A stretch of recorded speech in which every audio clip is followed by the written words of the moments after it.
Second. Motion and a second for the consent agenda. Is there any further discussion? All those in favor, please say aye. Aye. Any opposed? Consent agenda passes, Madam Clerk. Okay. Now we will have a presentation with a proclamation for Miss Beatrice Hill's 100th birthday. If we could have her please come forward as well as any of her respective family would like to join her up front. We have a proclamation to read.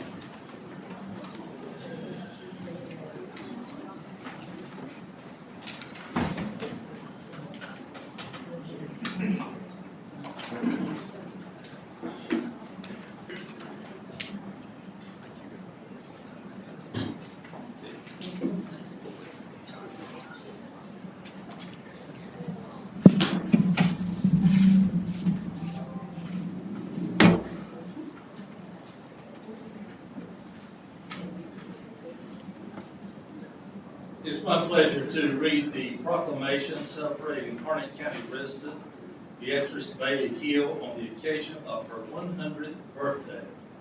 Whereas Harnett County resident Beatrice Bailey Hill will celebrate her 100th birthday on October 24, 2025. And whereas Ms. Hill was born October 24, 2025 to Walter and Isabel Bailey. And whereas Ms. Hill attended Shawtown School in Littleton, North Carolina, and graduated in 1944. Ms. Hill attended North Carolina A&T State University and graduated with a Bachelor of Science degree and a Master's degree in Education. And whereas Ms. Hill was married to the late James Hill and had two sons, Lamont and Weldon Hill. And whereas Ms. Hill has worked as a social worker and retired from Harnett County School System with 21 years of service as a social studies and English teacher at Anderson Creek Junior High School. And whereas Ms. Hill became the first African American and first woman to serve as the Harnett County Commissioner on the Board of Commissioners. First elected in 1990, she dedicated 24 years to public service, serving 6 consecutive terms and holding roles as Vice Chair and Interim Chair of the Board. And whereas Ms. Hill is a member of Lillington First Presbyterian Church, where she serves as an elder, and whereas Ms. Hill was honored by Campbell University School of Education Convocation on February 14, 2006, and was the first recipient of this Distinguished Service Award, an honor recognizing those who have made numerous contributions to their professions and communities. And whereas through all her years of service, Ms. Hill has demonstrated leadership, wisdom, compassion, community spirit, and been a voice for the people of Harnett County. Now therefore be it resolved that the Harnett County Board of Commissioners does hereby recognize and congratulate Ms. Hill upon the celebration of her 100th birthday and extends its best wishes to her, wishing her continued health and happiness. Adopted this 21st day of April 2025, Harnett County Board of Commissioners, William B. Nickel, Chairman, William Morris, Vice Chairman, Barbara McCoy, W. Brooks Matthews, and Dr. Eddie Jackson.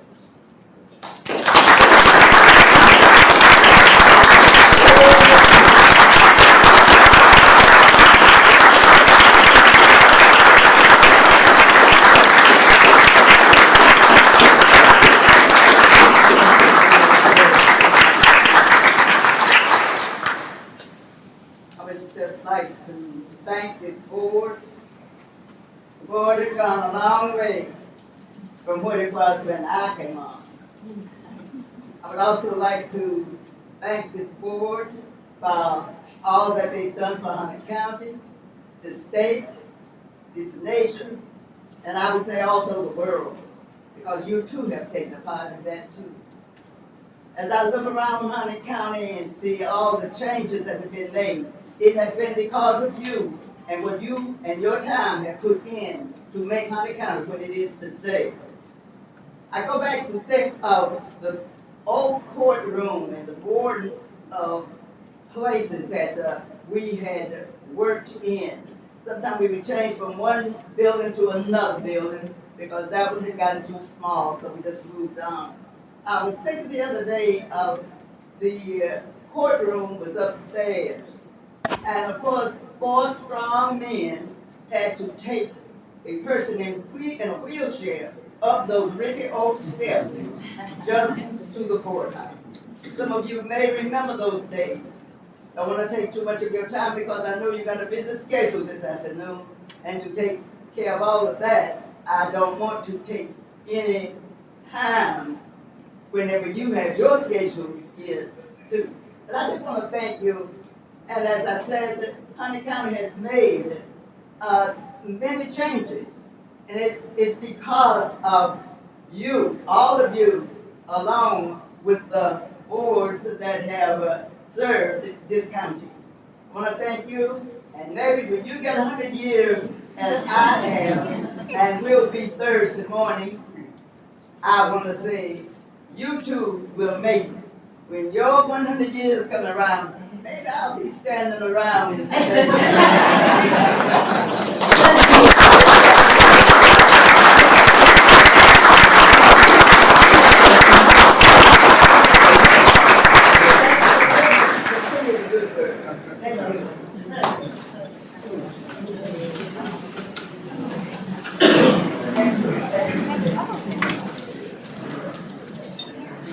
Good work.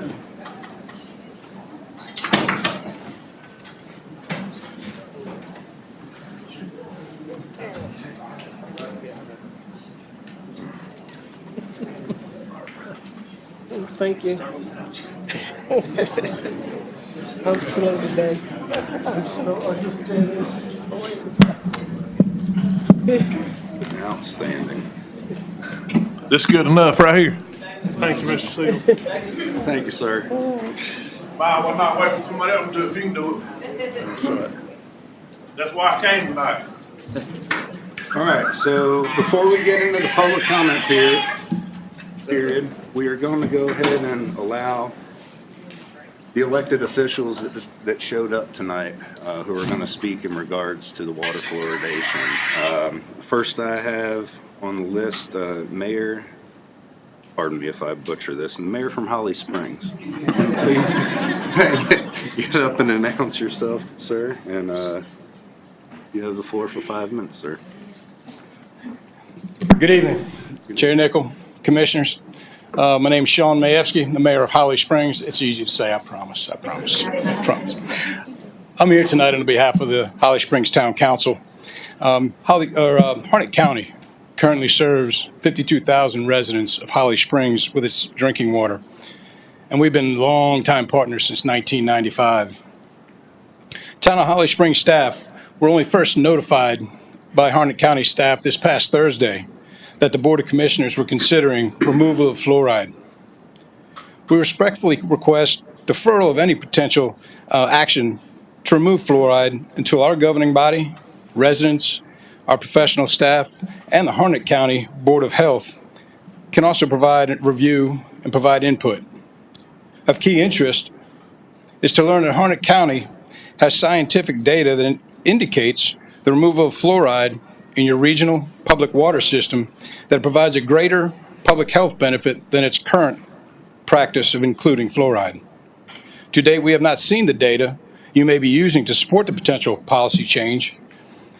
But furthermore, I would urge you to consider how any change in your regional water system could impact your bulk water customers who also have other regional water connections. Holly Springs and Fuquay-Varina are currently interconnected with you, Cary, Raleigh, Apex, Johnston County, and soon to be Sanford, and to provide a robust, safe, and consistent pathway for continuous water service delivery to our region. Having one water provider, such as yourself, treating water differently would cause confusion and uncertainty to an otherwise seamless interconnection we've all been working on. Thank you for your time and consideration to our regional partnerships interests, and request a review of the public health data you're using on this important policy decision and provide additional feedback. Thank you again for your time. We appreciate it. Thank you, sir.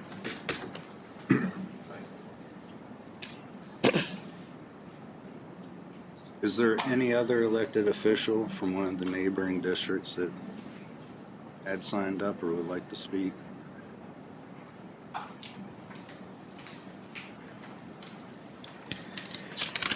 I am not an elected official, but I represent the town of Fuquay-Varina, if that's okay. So, good evening, Chair Nickel and Commissioners. Thank you for the opportunity to speak this evening. I am Jim Seymour, Assistant Town Manager with the town of Fuquay-Varina, and I am here tonight on behalf of the town. Purpose of my public comment tonight is in regards to Harnett County's possible removal of fluoride from your water supply. As you know, Harnett County currently supplies drinking water to Fuquay-Varina's 48,000 residents, and we have been one of the county's partners since the 1990s. On behalf of the town, its residents, the business community, I respectfully ask that this board not take any specific action to alter the use of fluoride in the drinking water. The town of Fuquay-Varina requests that you delay any action to alter your water supply until our governing board, residents, town staff, and public health officials review and provide information and data that shows the effects of removing fluoride. Town staff were notified late last week of this Board of Commissioners' intention to discuss the fluoride issue. The town respectfully asked to be part of the discussion before any action is taken. The town receives water from several regional partners, and we would ask them for the same consideration. We do not know what impact our total water supply might have if only Harnett County alters its drinking water supply. Again, as a long-standing partner, the town believes that any potential changes to your water supply should be part of a larger conversation based on public input and research. The town values its relationship with Harnett County as we are not only a partner in the water supply, but have been a long-standing partner on the expansion of Harnett County's wastewater treatment plant, which serves as another great example of the partnership commitment between the town of Fuquay-Varina and the county. So, Commissioners, thank you for your time and consideration to discuss this issue further, and Fuquay-Varina looks forward to being part of the discussion in the future. Thank you. Thank you, sir. Mr. Seymour, when Yes, sir. is your town your town board meeting next? I'm sorry? When is your town board meeting next? Tomorrow night, 7 p.m. Outstanding. Mr. Mayor, when is your Thank next you. board meeting? Our next was May 13th, sir. Would you be able to show up next week on Tuesday for our work session? What's the day, sir? The 29th of April. 9 a.m. I can make that happen. Outstanding. All right, so that takes care of the two towns. Was there anybody else from the Water District or any other entity that wanted to speak and address this before I open the floor for public comment period? All right, well, at this time, I'll now open the floor for public comment period. Public comment period will consist of a maximum of 1 hour. Each presenter will have 5 minutes to speak. Now, I do have a long list here, so if you could hurry your comments along to allow enough time for the next person. If not, at the 6:17, we will end public or 7:17, correct. We'll end public comment period. First, I have on the list Dr. Catherine Evans. Dr. Evans. Howdy, ma'am. Good evening. My name is Dr. Catherine Evans, and I'm a retired dentist who provided dental care to this community and surrounding communities, and in my private practice, and I worked as a part-time dental instructor at ECU School of Dental Medicine. I'm here to offer a professional perspective for over 4 decades of firsthand experience treating patients. Over the years, I've treated thousands of patients, but the most disheartening situation, we're seeing children on an emergency basis from the age of 3, 5, 6, 7 who had multiple decay. With these emergencies, I would have to either refer them to pediatric dentists who would go ahead and do their dental work in the operating room depending on the extent of dental disease. And dental disease would range from 5, maybe 8 out of 20 teeth. So you could not just treat them in your office. Depending on the age of the patient, I would see the patient in my office, and the age that I would treat them would be around 6, 7 with fewer cavities. I would like to share with you an experience of a 12-year-old boy.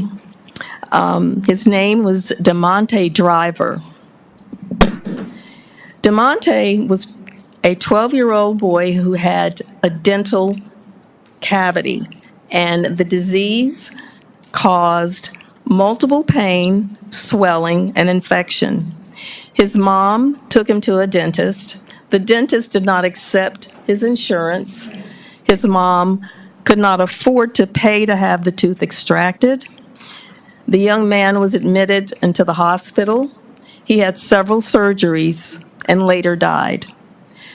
I tell you this because dental disease is the most common chronic disease in children, and left untreated, it can be fatal. Throughout my years of practicing dentistry, I've observed lower rates of cavities and dental disease in patients who have fluoridated water, in children and in seniors. Community water fluoridation is no new or experimental idea.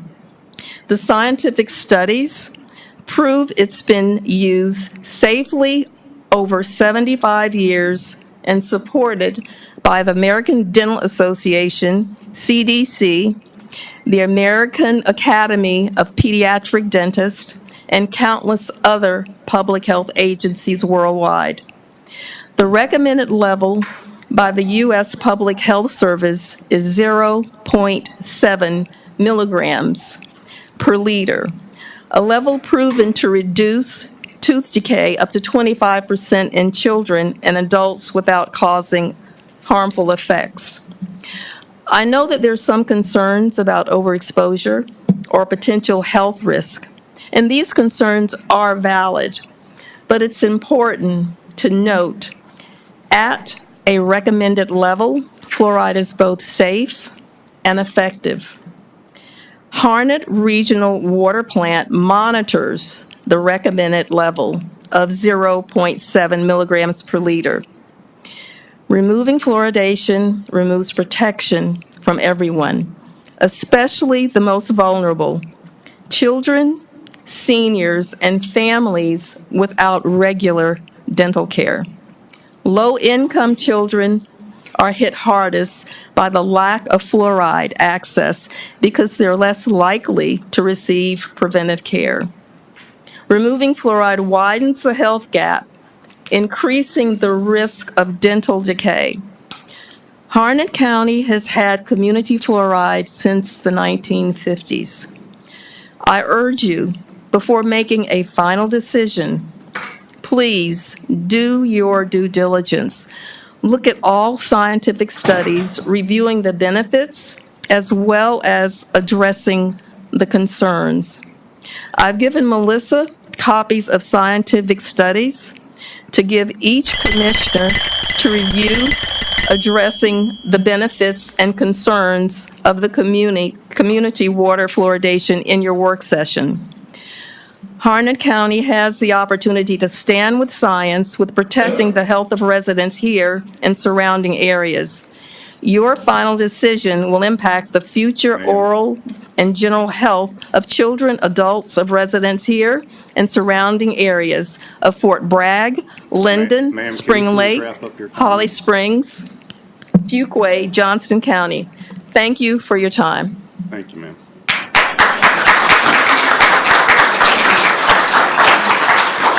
Dr. Lori Langdon.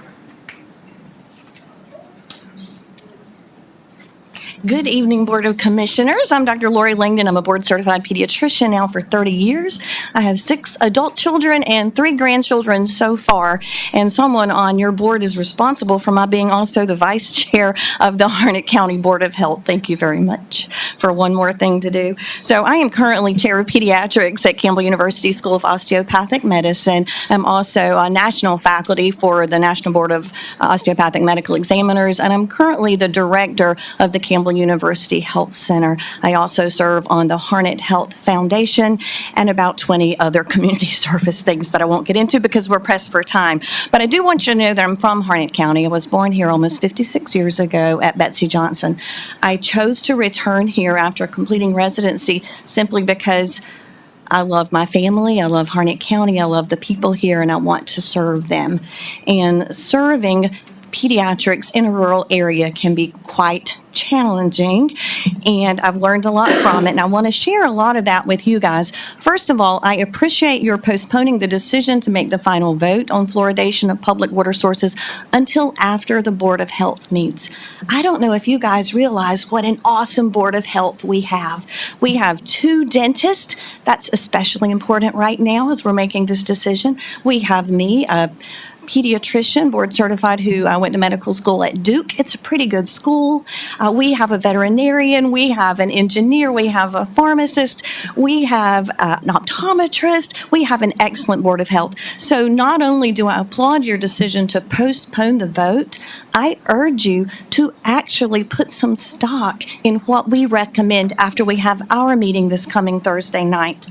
I want you to understand that we have over 70 years of research on both the safety and the efficacy of fluoridating public water sources. It is the single most effective public health measure for preventing tooth decay. Even now, when we have additional products like fluoridated toothpaste, it's the public water sources that help those kids who don't have access to some of those things. So just for fun, let me tell you what the American Academy of Pediatrics recommends. I teach this all the time to my parents. I need those little kids to get their teeth brushed with the fluoride toothpaste product, a smear, until they can spit on purpose by 3. They need to brush twice a day, 2 whole minutes each time, and you're supposed to be checking your kids brushing after they brush until they're like 8 or 10 years old. Who's doing that, guys? And I hope you're the good parents, right? So I want you to imagine just for a moment those kids who don't have engaged parents, right? Those kids who are in foster care or who need to be. I've also done foster care, and 2 of our children adopted from foster care, and did my training right here in Harnett County. The foster care kids have terrible dental health, and it can contribute to significant pain that then affects their behaviors. So often they're labeled as bad kids and possibly even over-medicated, but really they're just in pain from such terrible tooth decay. Fluoride works by not only inhibiting the demineralization, that means you have this surface of your tooth, the enamel, right? And the fluoride inhibits it from getting demineralized. It also promotes the remineralization of that surface of the tooth, which is also super important.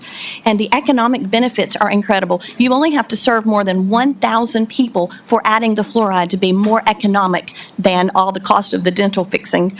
So the reason I'm most passionate about this is because removing the public fluoride is most harmful to the children who were already marginalized and in poor socioeconomic situations.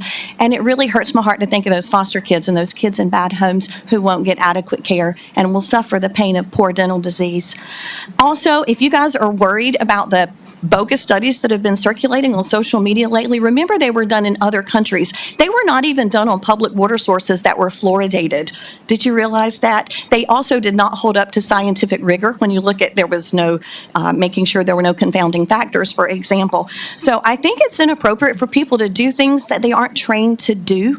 I would like for you to trust the Board of Health to do things that we're trained to do. I'm not about to try to fly an airplane because I'm not trained. I'm not about to apply for the Supreme Court. I'm not trained. My training is advocating for children and public child health, and that's why I'm here tonight, and I urge you to think about those children when you make this decision.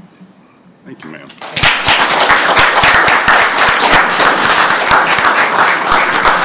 Dr. John Briggs.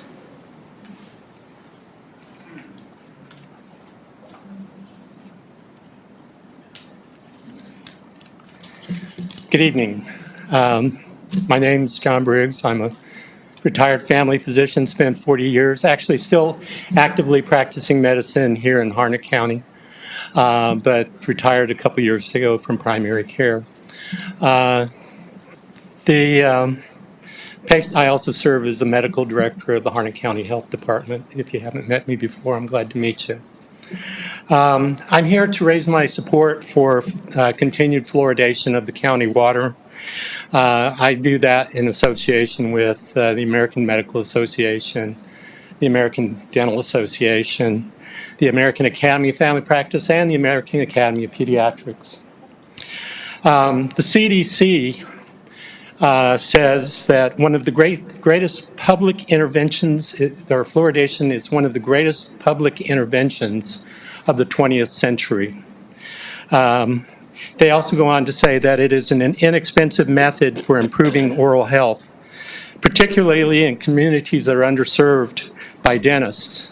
And if you look at Harnett County, it's a large county, it's rural, and there is probably areas where things are not are underserved.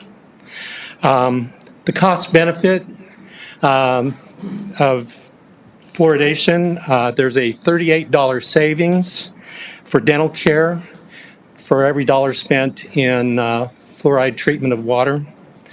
Compare that with other activities that we do in public health.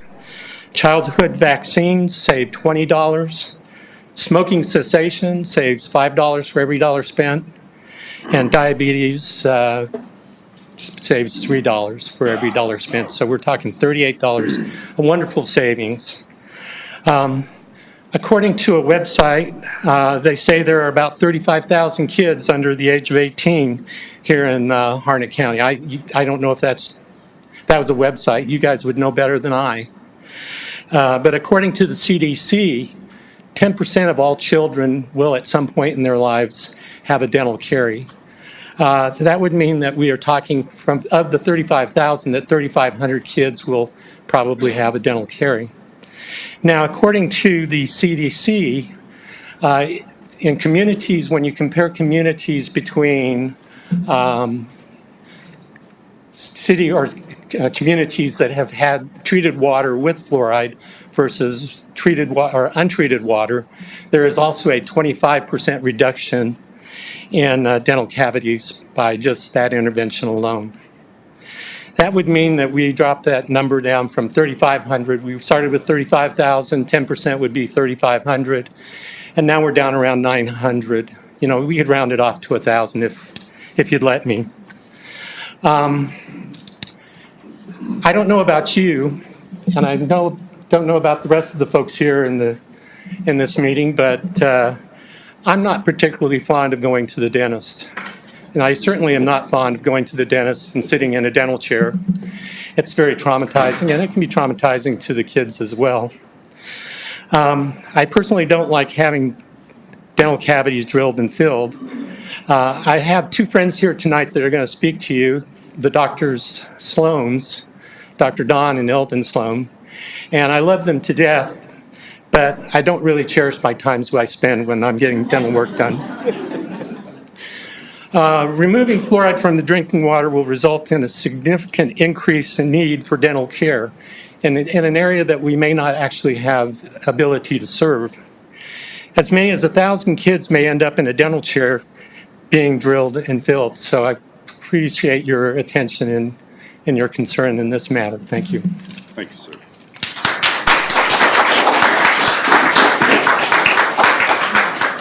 William Criswell? Doctor also? No? Yes, I am also a doctor.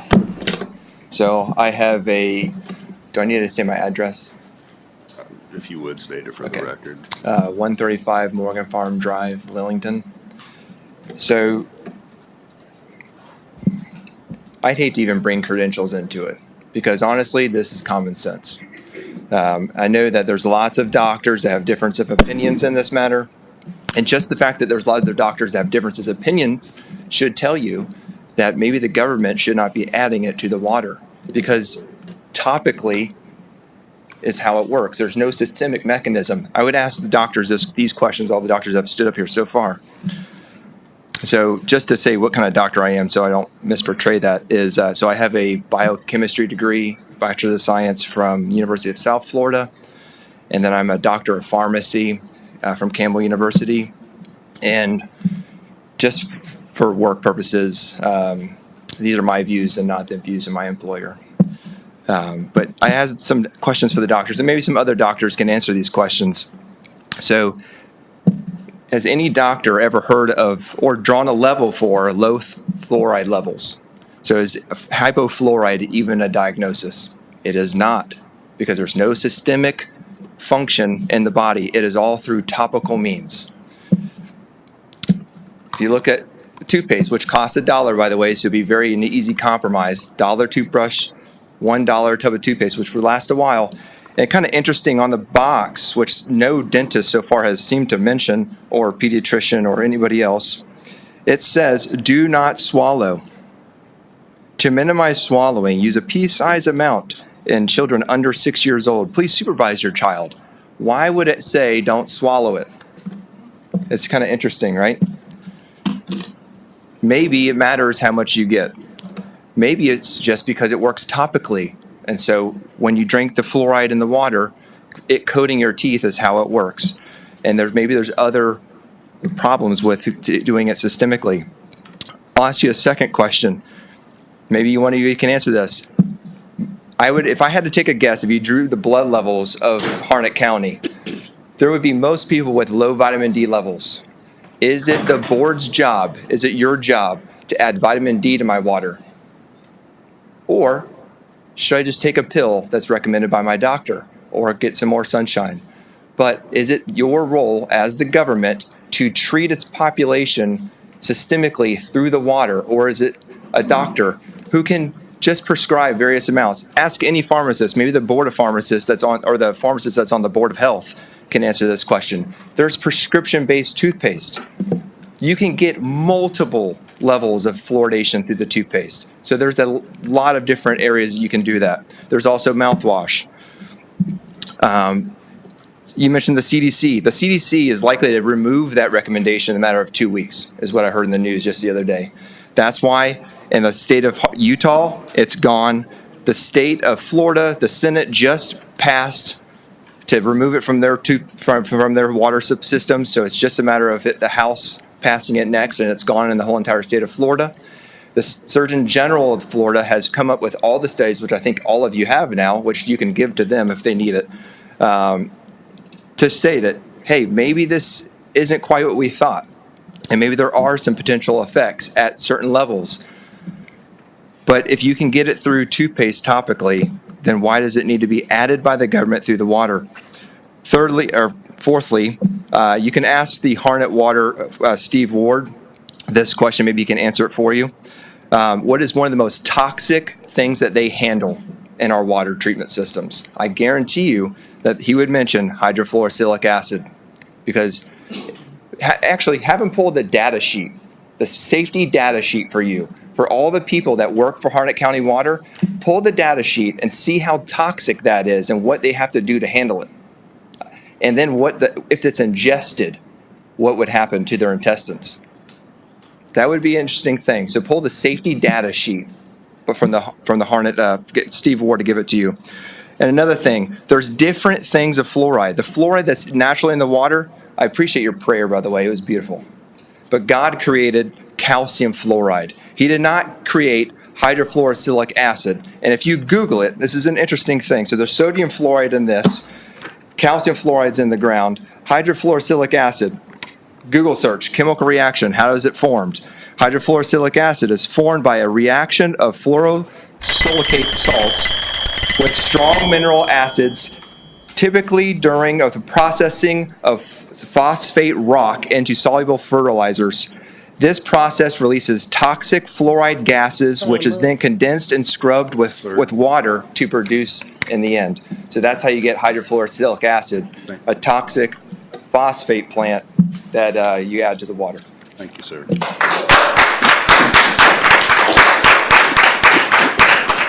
Dr. Eldon Sloan.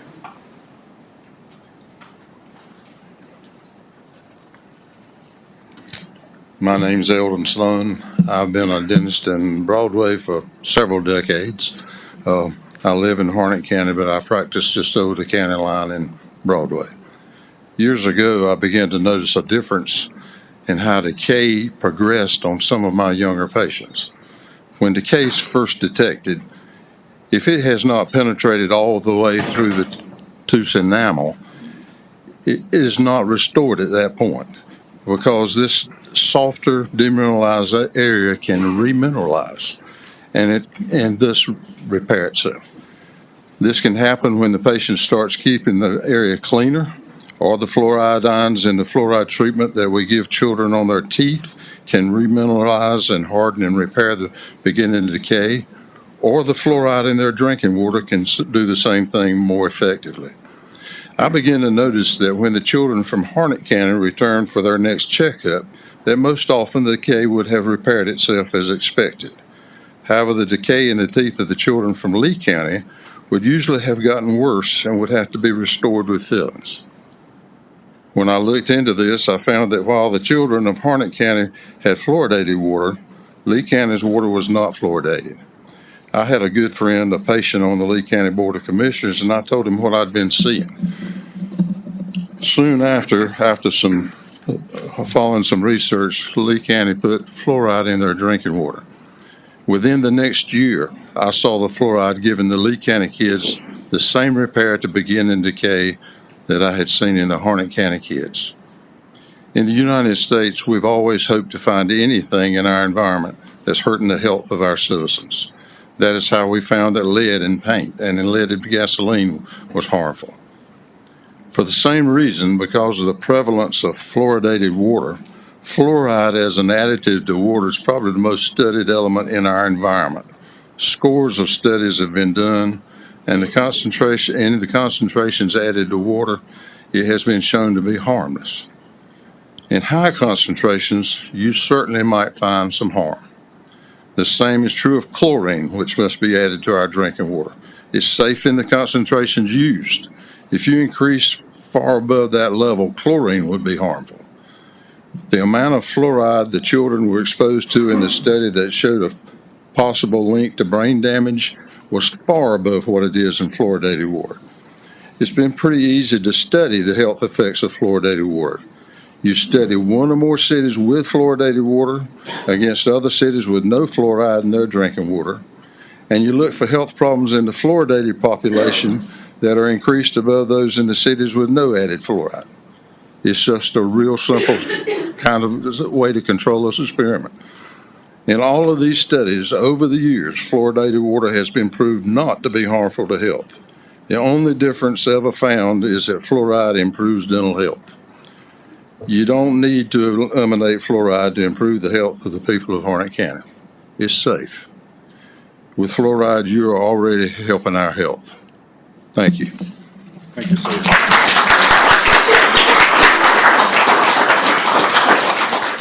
Wesley Chow. Hi, good evening, everyone.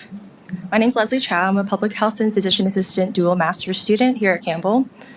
I'm here to respectfully urge the commissioners to vote no on removing fluoride from the water here in Harnett County.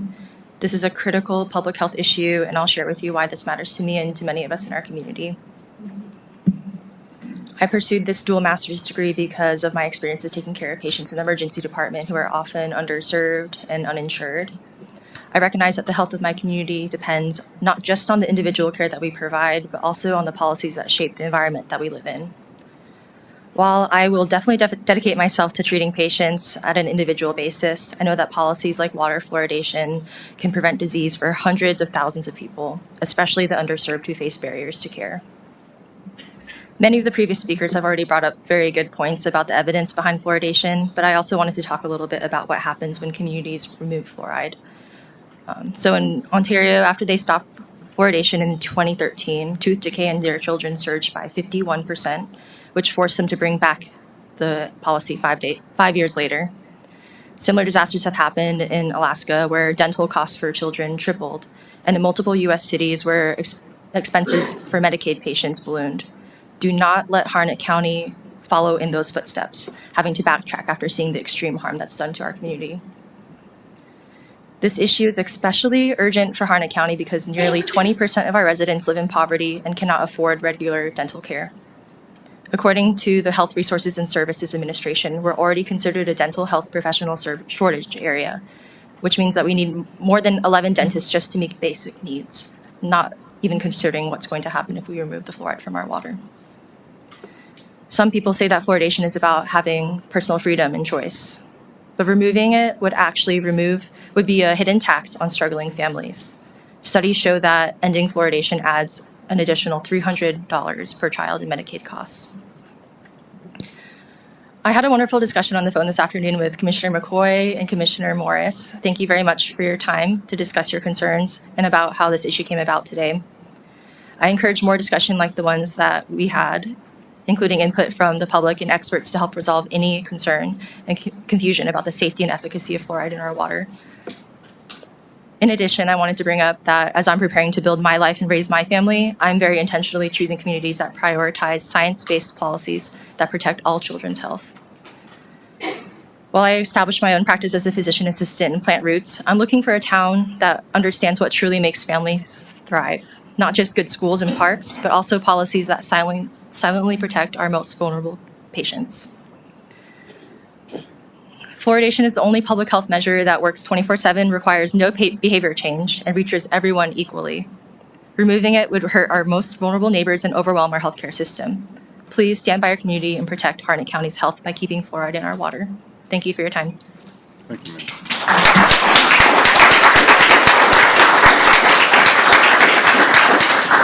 Richard Chapman. Good evening, sir.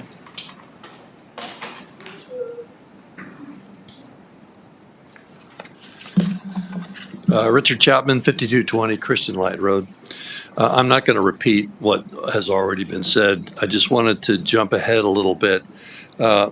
Tommy Burns, director of HRW, stood at this podium and said that there are point of source filtration systems that are available, easily available, for families of young children who are concerned about the fluoride in the water, and that they apparently work effectively. I think that's a great solution for those families, and I would suggest that they need to look into it and acquire it. I also think that it's a legitimate expenditure of county funds to assist them in doing so, to make sure that they can, those families that can't afford a filtration system can get one. I think DSS could decide who's qualified and who's not, and make sure that they end up with the system that would benefit their kids. The county could reimburse them for that, or the county could launch a private fundraising drive in order to provide private funds for doing just that. There are all kinds of revenue solutions that would work and that would grant families who are concerned, alleviate their concerns, and also provide dental health to other members of the community who are here tonight and expressing support for that. We also need to discuss the effects of removing fluoride from water. I hope that's going to be part of the discussion at the work session. And I actually appreciate your bringing this up and making this a discussion. It's something that people are passionate about, have a lot of interest in, and need to be talking about. They also need to be talking about PFAS removal. That's an $80 to $120 million cost that's threatening our public health and is here right now, and that dwarfs concern about fluoride. If public discussion is warranted about fluoride, it's more than warranted about PFAS. Thank you.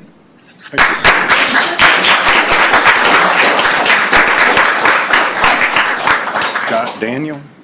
Scott Daniel. Good evening, sir. Good evening.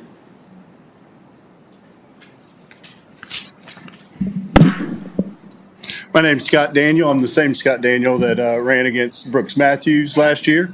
And I want to assure you that I'm not here out of any bitterness or resentment for, losing. Instead, I'm here because of a deep passion for the truth. I never deluded myself, for instance, to think that I could win as a newcomer Democrat in Harnett County. Why? Because I'm guided by reason, by facts, by truth. These are common sense principles that my parents instilled in me. Common sense. Dig for facts. Tonight I'm here to remind this board of your responsibility to our community.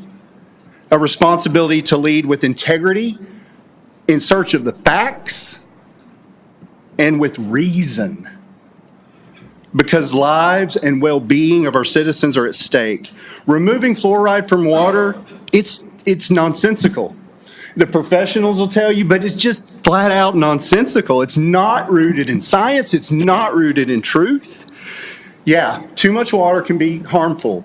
But even Harnett Regional Water, they had a stellar report from their water data from last year. Stellar, spot on, no problem. Hopefully you've talked to them.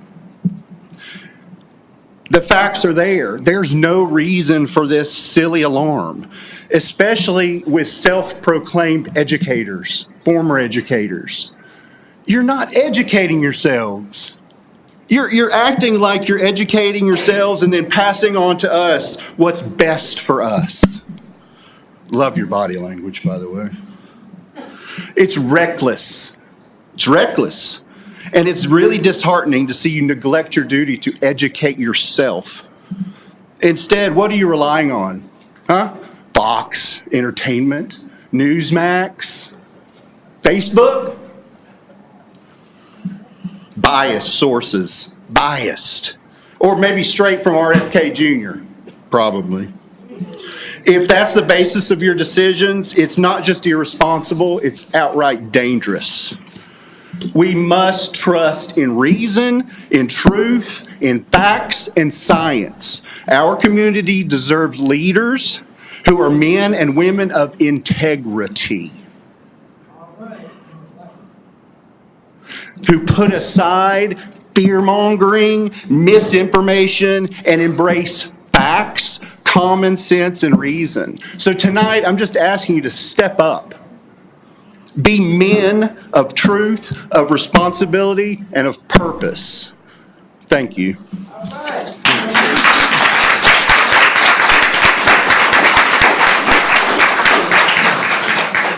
Lillian Dubile? Lillian Dubile, if I'm Ubiel. Okay, Dr. Don Sloan.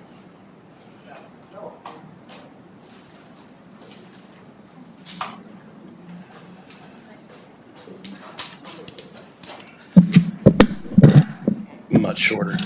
Good evening, ladies and gentlemen. My name is Don Sloan. My address is 9661 US 421, Broadway, North Carolina. I think, as a dentist, I can tell you all the facts and figures about fluoride. I can. If you want them, I can also scare you about fluoride if you want. I can scare you about dihydrogen oxide if you'd like. That's water. But it sounds scary when you say dihydrogen oxide and don't talk about it dissociating into different properties, okay? So that's neither here nor there. I think the science is really good, really, really good.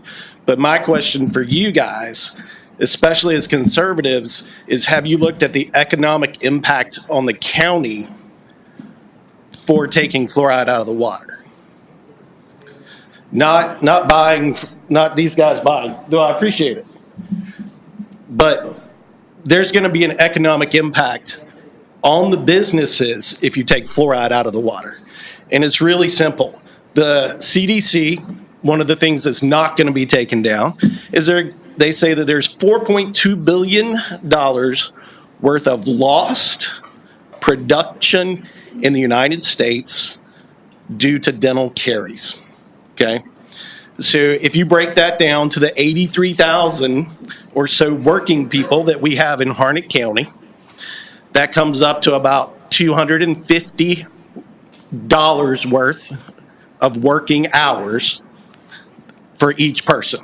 Okay, in Harnett County, it's a little bit, that's using averages. We're short about 40 dentists in Harnett County for what we really need, in case you guys didn't know that. Wait list for getting onto my book, 3 months, maybe. All right. We don't have enough dentists. You take the fluoride out, you're going to have all these kids that don't have a pediatric dentist, that can't see a pediatric dentist. In Harnett County, there's 2. Okay. You got 15,000 kids minimum. There's no way they can see them. Okay. But on the flip side of that, we know that if you take fluoride out, there's going to be minimum across the board, a 20% increase in decay in the community. If you look at that as a 10%, just a 10% increase in the amount of time that's going to be, and production that's going to be lost in the county from people carrying their children out of the county because we don't have enough dentists, or missing work because they can't get dental care here because we don't have enough dentists. There's a theme there. If you do that, you increase that number to $350 a pop, minimum. That's the most conservative number I could come up with. So you're taking it and going from, you're adding $100 in production per person. That comes out, when you start looking at it, you're talking about a minimum, if we said we were average and had enough dentists, of about 1.75 million more in lost production here in Harnett County. That's not the cost of doing the fill-ins. That's the cost of people having to leave work to take their children, okay? With the number of dentists we lack, it's a lot closer to 4 to 5 million extra, okay? As a conservative, I'd be concerned about that. I'd hate to take that to my business leaders and say, we're going to increase the time that people are going to miss work. Because right now, I know one of the complaints I hear and that you hear is we don't have enough people. We don't have enough people to work. And now we're going to take the good ones that are going to take care of the kids and themselves, and we're going to take them out of work more because we're removing fluoride. You know, I can't say much more than that. The science is spot on. If you guys would like the numbers, I'll be glad to run them for you. I really would. I'd love to talk to you. Because the numbers say that it's a bad business decision. Thank you.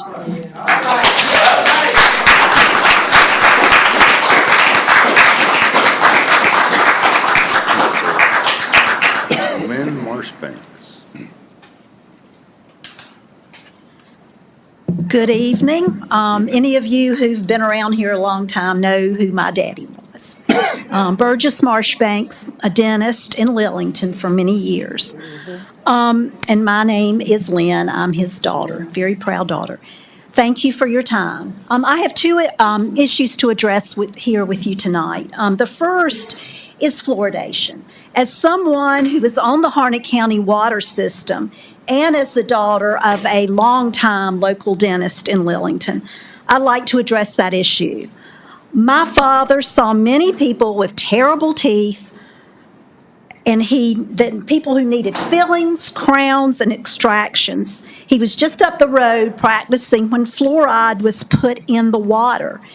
After fluoridation, he found that the child patients he had who were drinking fluoridated water had far less tooth decay than when children were before, when they were drinking, let me back up. When they were drinking non-fluoridated water to the time they were drinking fluoridated water, they had a lot less tooth decay with the fluoride. He was such an advocate for fluoride that we did go to the dentist 3 or 4 times a year just to have fluoride put on our teeth. And fortunately, we were able to avoid any cavities through our childhood and even into our adulthood because our father was such an advocate for fluoridation. And I'm here on behalf of my father. He would be here tonight if he could. He is 101 years old, and I am so looking forward to hearing Ms. Hill gets to 101 next year. I'm looking forward to hearing that. Studies have shown that cities that remove fluoride from water have seen a rise in tooth decay as much as 25%. Tooth decay not only affects teeth, it can also weaken the immune system and can lead to heart disease. If fluoridation is removed from Harnett County water, we will see a rise in cavities and other health problems, particularly among children in low-income families who have more difficulty accessing good dental care. So I ask you, if you were to take that action, what would you do to compensate? Will you fund free dental clinics, particularly for children, to include application of fluoride at least twice a year, ideally more often than that? Will you fund free fluoridated toothpaste for every low-income person in the county? Not just that little tube you get when you go to the dentist, but enough to last all year. Because the cost of not taking action to prevent tooth decay will be the higher cost of dealing with tooth problems as well as other health issues. And those costs will affect all of us through our insurance rates.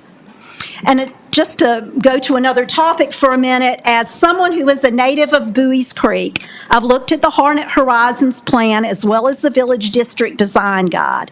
And I want to express thanks to all who worked on that. And I especially want to thank Campbell University and private business owners for their advocacy for Bowie's Creek in this plan. Recently, I have been distressed even to see that the name Bowie's Creek has increasingly been erased from local maps and even public discourse. Realtors advertise Bowie's Creek homes as being in Lillington when they aren't. I have made numerous online corrections and will continue to do so. And so if there are any realtors here today, please correct your listings. We're Bowie's Creek, not Lillington. We're our own separate community with our own local university, school, post office, and businesses. So I appreciate the plan that y'all have put forward designating as one of the villages, the village of Bowie's Creek. And I want to thank you all for your time. Thank you.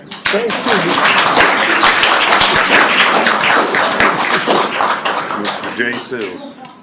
Well, I don't know, but I've heard a lot of stuff about safety tonight. And what I'm about to talk about is wrecking county vehicles for hardly no reason. This is a big safety issue. 4 weeks ago, I was here talking about the same thing. On the 13th of this month, the deputy was chasing a lady. The deputy was a woman. She was chasing somebody in a black Charger, according to the radio, doing 90 and a 35 before she wrecked a county vehicle and put it on the roof, according to the reports. This is a big safety issue and a loss for the county, even more so probably than fluoride.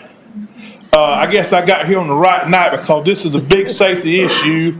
And if you're driving down the road and meet some of these chases, you'll understand what I'm talking about. Because safety will be on your mind and getting out of the way will be on your mind more than fluoride.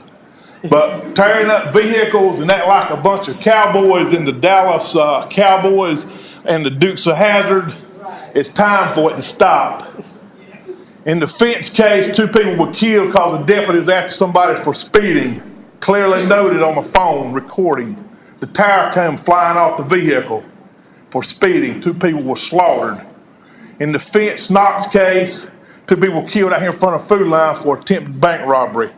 Now, everybody who says, well, get elected to be the sheriff to make the decisions is just out of touch and needs to be out of office, whether it's the current sheriff or the last one or the one before him, Democrat or Republican.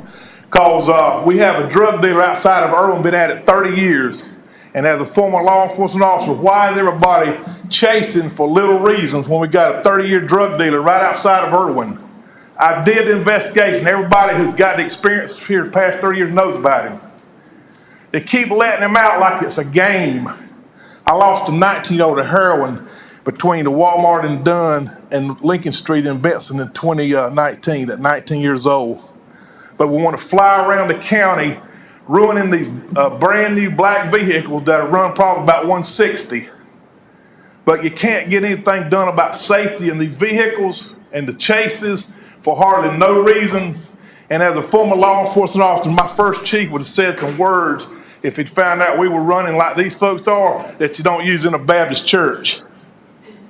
Because folks, chasing for no reason is very unsafe, more so than any of your fluoride problems. And all you here who have big degrees need to get together with the county and come up with a real safety plan for these chases in the county. Don't leave it to one department, because if the county manager had people in his department that was unsafe, they would be here probably a few days. But we let elected folks ruin our neighborhoods and our kids, and we want to talk about safety and fluoride. And yeah, we need some fluoride. We also need some vitamins to get people thinking right about wasting county money on $6.8 million that's been spent, that's been publicized so far in the past few years because of stupidness in one department. You can't call it anything else but that. But who is going to make the changes? Who? This vehicle here showed the lady missed the light pole by a few feet. Young deputy, she was trying to do what has been allowed. Yeah, we need to chase some people. Probably 2% of the chase you need to get into is probably needed. 98 other percent is probably not even needed. You could call the highway patrol or ahead of which way the vehicle's going, get something done if it's necessary. But chasing people doing 100 miles an hour on a 35 curve that's clearly noted is reckless, and those in charge that are doing it and allowing it are reckless. But why do the taxpayers have to pay? Should we change the law so those in charge start having to pay? Then we will see some real changes. Everybody here with all the degrees, we need to come up with a paper to say why we need to make it safer in Harnett County with these chases before it's your family that loses. And I don't even have a big fancy degree to talk about it except for law enforcement. I've seen a bunch of dead people because of stupidness in 3 counties with 6 chiefs. Why do we chase? Well, yeah, we need to do some chases, but for very serious cases. But the stuff they were chasing this vehicle for last Sunday, no tags on the vehicle. And if you've not been to Richard Petty driving school, you probably don't need to be chasing the vehicles that's got more power than you've probably been trained for. And when you get elected, it don't mean spend all the money you can in any crazy way you can. We need some controls. It's up to y'all to make the controls in the legislature. The waste needs to stop. It's $6.8 million enough. I knew I was going to do it again. I did it last time. But it's a good message, folks. No party should be allowed to do any craziness like's going on. Craziness. And I've been around this county 61 years and I still ain't drinking and smoking. So help us out, folks. Let's do something good for Harnett County. And maybe the fluoride, we need it or don't. I'm really not sure, but I've got a few cavities in 61 years, so maybe it's working. I don't know. Thank you, Mr. Shields.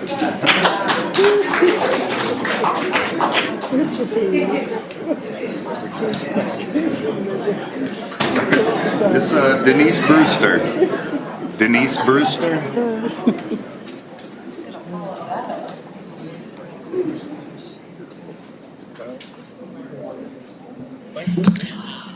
Good evening. I don't have any photographs to show you. My name's Denise Brewster, and I live at 66 Chicken Road in Coates. And I'd like to speak for a brief few minutes about support for community water fluoridation. I applaud your decision earlier this evening to postpone action until you've heard from the public and the relevant officials in the municipalities that would be affected, and particularly the health department can be heard from. Fluoride is a naturally occurring mineral, and it is released into the environment. And the U.S. Public Health Service recommendation for fluoride in our water is not an enforceable regulation, but it's a safe level. Dental disease is expensive, and dental disease is disease. It's not just a cavity in a tooth. It affects the mental well-being of children in schools, and for those of us who are a little beyond school age, it can affect our health as it goes and moves into gum disease. It can be associated with higher rates of heart disease. Even with increased Medicaid reimbursement rates, children can't get treated because there are not enough dentists to treat them. And of the dentists we have, not all of them accept every Medicaid patient. They have to balance their books between their paying customers who are paying the full freight for their care and the Medicaid reimbursement rate, which really does not cover the whole bill. I'd like to make 3 statements about community water fluoridation and can back it up with relevant research. And you've heard them all before. Community water fluoridation is an evidence-based strategy. And if you're not familiar with that term, because I don't know who has a public health background. It means that we use the best evidence from both research and practice, as we've had two dentists refer to. One talked about the research, one talked about their practice experience, to make informed decisions for people's best care, individuals and communities. It's included in the North Carolina Health and Human Services Oral Health Section Improvement Plan, dated 2020 to 2025. Community water fluoridation has been shown to reduce tooth decay in children between 40 and 70%, and in adults between 40 and 60%. It's been named one of the 10 greatest public health interventions in the 20th century. Community water fluoridation is an environmental, social determinant of health factor. Again, that may be a new term, you may know it, but it means that the places where we are born, where we work, where we live, where we worship, and where we play influences our quality of overall health. If our communities have fluoridated water, it improves our quality of health in our community. Those who live in areas with community water fluoridation have a 25% fewer cavities over their lifetime. So what we're seeing is more children are making it to our age, and I look across the board, I'm there, with all of their teeth intact. It's not when my mom turned 30 and had her teeth removed and was given dentures. So thank you very much for this opportunity to speak, and I support and thank you for the work you do for Harnett County. Thank you, ma'am.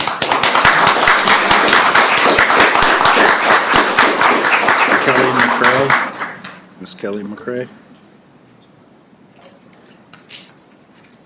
Good evening to you. My name is Kelly McCray, 200 East Ivy Street, Lillington. This will be short. Governance by the board is primary to the safety, health, and welfare of its citizens. And scientifically based evidence or evidence-based medicine is such as has been presented by this great panel of professionals. I would appeal to the board to always defer to them to get this information going forward to ensure that our safety is always primary. Thank you. Thank you, ma'am.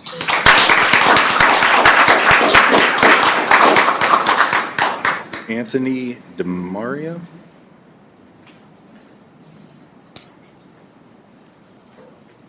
Hi, Anthony DeMarzio, 44 Linville Court in Lillington. I want to speak on two things tonight. First was that I am a former member of the Library Board of Trustees. I just rolled off my second term, so I'm ineligible to continue to serve. So I first want to thank you all for appointing me to that 6 years ago, and I particularly want to thank Commissioner McCoy for her leadership on that board. The library here is a very special thing in Harnett County. We should all be proud that we have such a great facility like this and such great staff that do work there. So I just want to give them props first. The second thing is I won't bore you too much. I'm far less eloquent than people who have already spoke tonight, but it is about the fluoride issue. I also rise today. I want to make sure that you guys are making this decision based on the facts, based on the best practices, as was mentioned before. There is a preponderance of stuff out there in Google land, and we all know that. If you want to find something, you can find it to support any point of view out there. But that's why you have to look at the professionals who do this for a living and help them and have them help you make these determinations. If this is a government issue that you guys want to make, that you just don't believe that government should be involved, and that seems to be what the gentleman here was presenting, which is a valid point of view, that is fine, but make that clear. But there has been a vast erosion of public trust in our institutions over the last year because medicine, science, it's an ever-evolving thing, and it is based on best practices. That means things will change. it could very well be that the evidence in 10, 15 years, there could be some great, strange discovery that finds out that, I don't know, some strange mushroom that's out there is giving us all high blood pressure. We don't know, but that's the fun thing about science, is that it is never something solid. We can all look back to Copernicus when he said that the sun was at the center of the earth, and there was all these other people upset about that. So we don't need to be so dogmatic about things, but right now, the best evidence and best practices as presented by the medical professionals, by other communities who are purchasing this water, states that fluoridation is a good thing. And I think that we should keep it that way for now. And until the evidence shows something different, it just makes sense to me that we listen to those who spend their entire careers, their entire education, and have daily practice in this. If they say that it works, I'm putting my trust in them, because I'm not that smart to make that determination myself. Thank you. All right.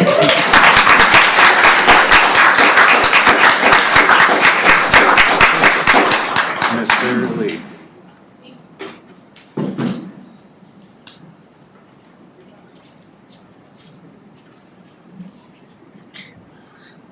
I didn't know if you could reset the time.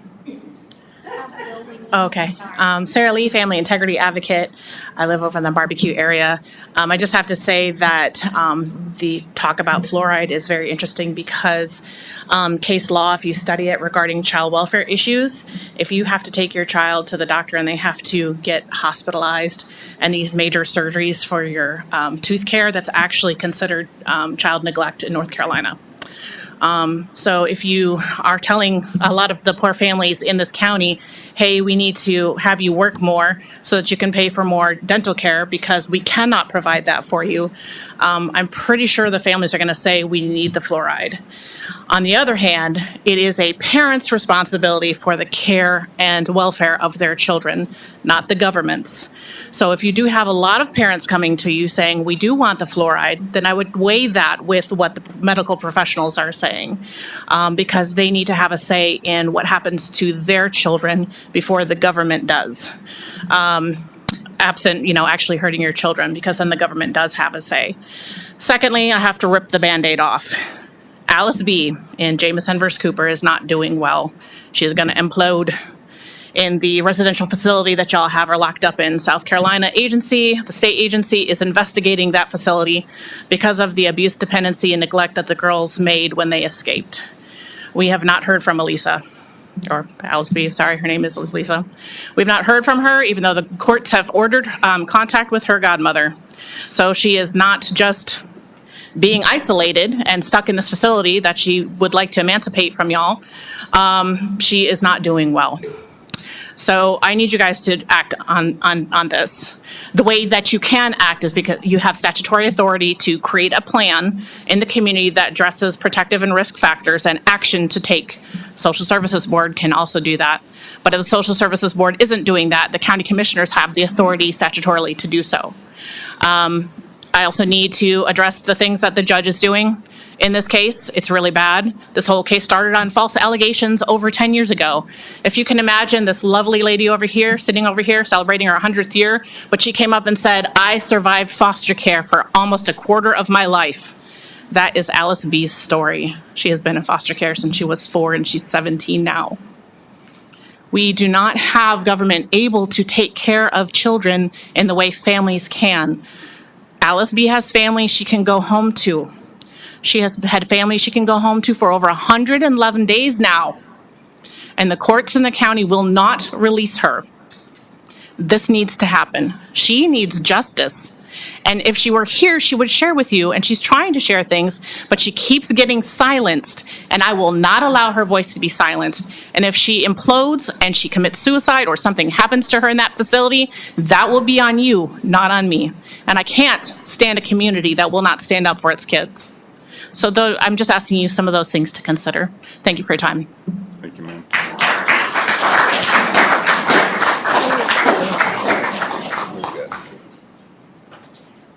Jennifer Marrier, sir? M-A-R-R-I-R-E-R? This one.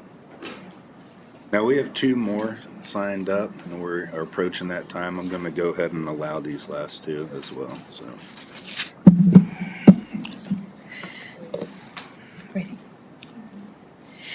Good evening, Commissioners.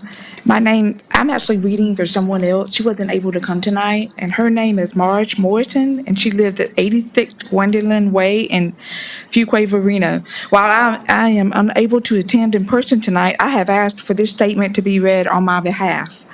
I'm writing to express my strong opposition to any effort to remove fluoride from our public water system. After thoroughly researching this issue and reviewing credible sources, it is clear that water fluoridation at the current level of 0.7 milligrams per liter, the standard set by the U.S. Public Health Service, is both safe and critical to public health.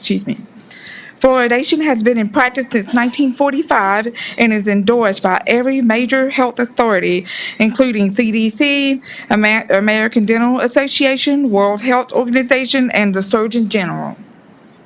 To help put this in perspective, 0.7 mg is roughly the equivalent of 3 drops of fluoride in a 55-gallon drum. It is a tiny trace amount that provides measurable protection against tooth decay, especially for children and seniors. That is not a lab measurement. It's just a visual to show how small the dosage is. And yet, despite its small size, decades of research support its safety and effectiveness. Scientific views back this up. The 2020 National Toxicology Program found no neurodevelopmental risk at or below 0.7. A 2021 meta-analysis scientific reports concluded that risks appear only at a much higher unregulated levels, typically where fluoride occurs naturally in excess. Meanwhile, the benefits of fluoridation are well documented. According to the CDC, every dollar that is spent on fluoridation saves up to $38 in treatment costs. In New York, Medicaid recipients in non-fluoridated communities needed significantly more dental procedures than those that had fluoridated areas. That is especially prevalent here in Harnett County, where, according to the 2020 census, 19.7% of residents in Lillington, Bun Level, Dunn, and Coates live below federal poverty lines, and access to dental care is very limited. Fluoride is one of the few health protections that reaches everyone, regardless of income, age, or even insurance. We have also seen what happens when fluoride is removed. In Wisconsin, 5 years after stopping fluoridation, second graders had 200% more cavities. In Galesburg, Illinois, after switching to a low fluoride source, cavity-free rates for 14-year-olds dropped by 10%. And overall captivity rates jumped by 38%. These are real-world outcomes we risk. And while fluoride has been carefully monitored for over 80 years, we have just beginning to regulate PFAS, which are toxic, long-lasting chemicals linked to cancer and other serious issues. In April of 2024, the EPA finally set enforceable limits. Yet earlier this year,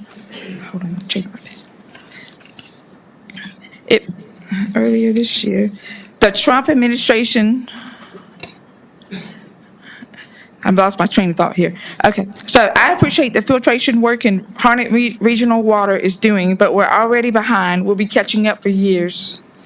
This isn't about politics. It's about public health and equity. Removing fluoride will increase dental disease, raise health care costs, and worsen disparities, especially for those that don't have dental insurance. Please keep fluoride in our water. Protect the health of all Harnett County residents, not just those who can afford a dentist. Thank you. Thank you.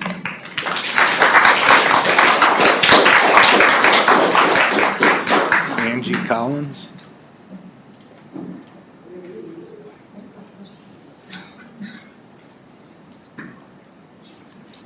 Good evening. My name's Angie Collins. I live at 5821 NC 210 in Angier, North Carolina.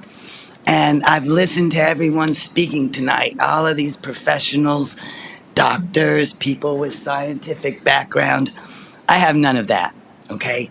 And I appreciate hearing from them because all the reading I did this afternoon said to me that fluoride was a good thing. It was something that was put into our water to address a problem. What I read about today was that early in the 20th century, tooth decay was a horrible problem. I mean, people were ending up with no teeth at all. But there was a place in Colorado where this wasn't happening. There was a difference in tooth decay. And when they started investigating this, they found out that it was the natural fluoride in the water that was making a difference. And so then they started, researching that a little bit more, experimenting with that.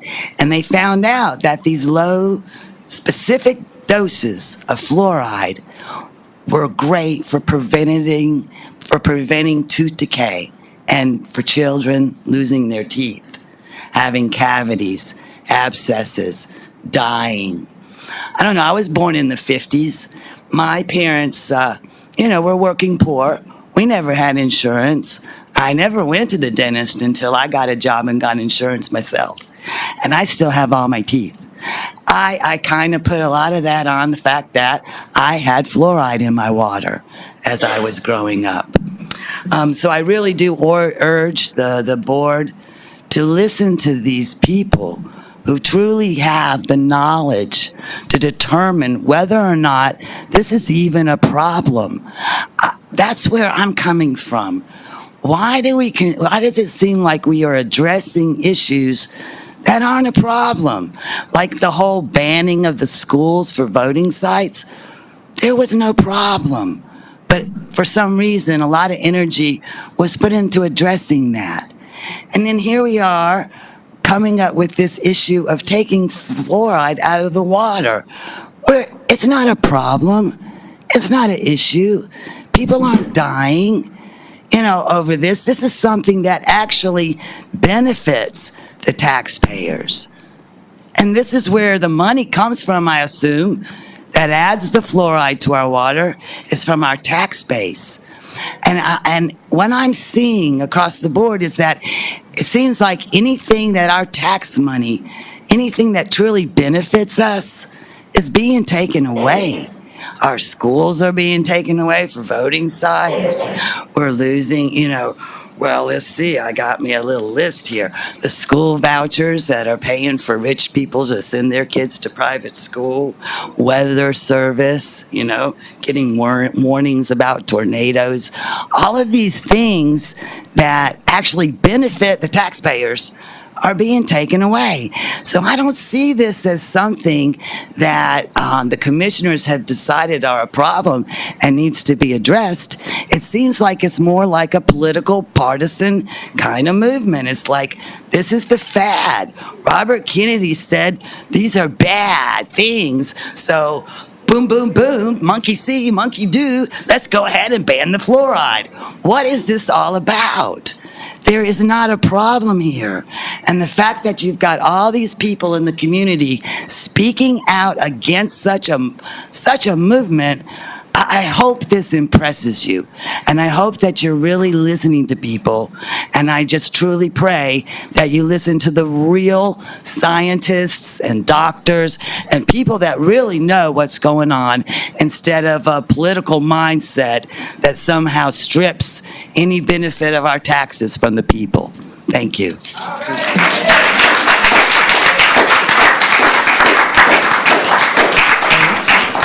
Mr. Jerry Rivas, you go home.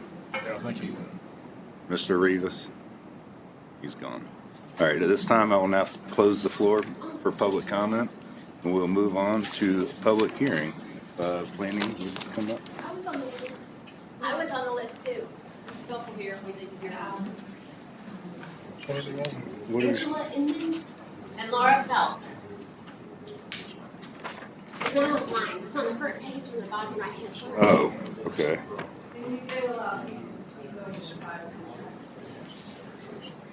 Angela Inman. All right, I'll reopen the floor for public comment. Was there another one as well? Laura Phelps. I was on the front page. Oh, Dubell? Lillian? Laura. I'll get to you after this document. Oh, yeah. I will try and keep my comments brief, and thank you for reopening the floor. My name is Angela Inman. My address is 705 North Park Avenue, Dunn, North Carolina. I'm a proud citizen of Harnett County, and I'm going to try and speak as quickly as possible so I get all of my points across. I have a degree in child and adolescent developmental psychology and a master of social work from East Carolina University, and I've been a licensed clinical social worker since 2007, however many years that is. I'm a citizen, a Christian, a daughter, a wife, a mother, a neighbor, a friend, and I have been abundantly blessed. I am a relatively intelligent person. I say that not because I think it increases my inherent worth, because it does not.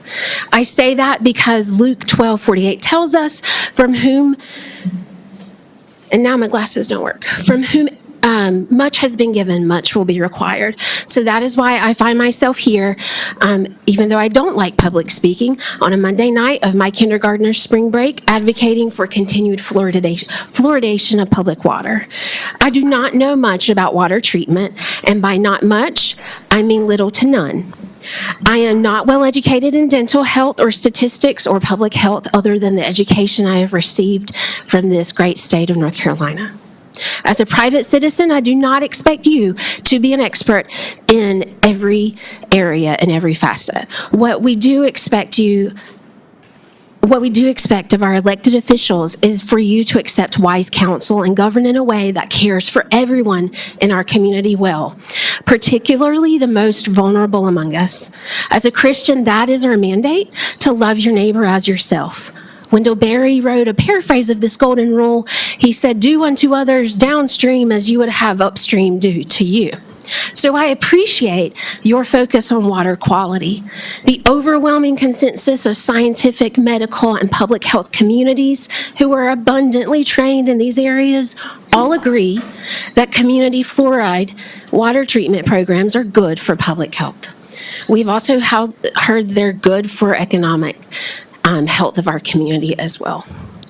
Just as I did not do the electrical work on my house by myself, I hired an electrician who knows how to not burn my house down and make the breaker stop flipping when I run the printer. Just as I've hired a quality accountant to help me figure out what I owe the IRS every year, and I've hired a plumber, we trust our scientific, our public health, our medical professionals, our dental professionals. You are entrusted to serve the public good, and that means right is right, and no matter who says it, and wrong is wrong, no matter who's doing it. It may not be politically expedient or popular to say, I don't know much about that, but I'll find out, and then trust the educated consensus of people who know more than you. But I hope you have the moral courage to do so and know that our community is counting on you, and we want to cheer you on. Please care for our community well. We live in a moment when the loudest voices calling for change are often those who lack the requisite knowledge and experience to speak authoritatively on this issue and refuse to heed the pleas of those who do have the knowledge and experience. This lack of wisdom is a folly whose repercussions will be most felt deeply by the most vulnerable in our county, including some of the 17% of our children in Harnett County who live in poverty. Please do not allow talking points from politicians or celebrities who cannot identify Harnett County on a map cause you to make a decision that will harm your actual neighbors, whom you are responsible to love and care for. Thank you for your time. Thank you for your service to our community, and we hope to continue cheering you on. Thank you. Thank you, ma'am.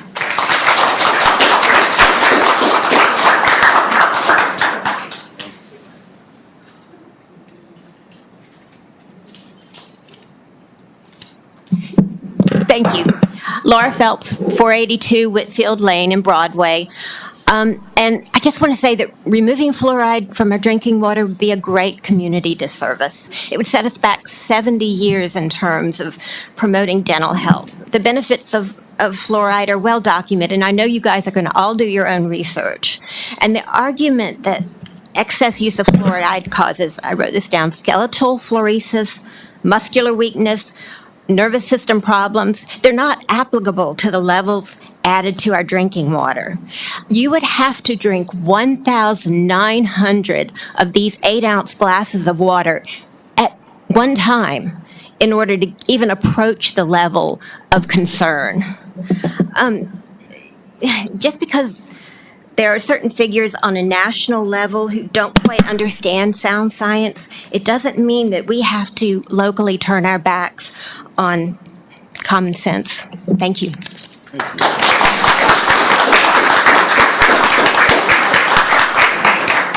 Now, at this time, I will close the floor for public comment period, and we'll move on to a public hearing for proposed zoning change.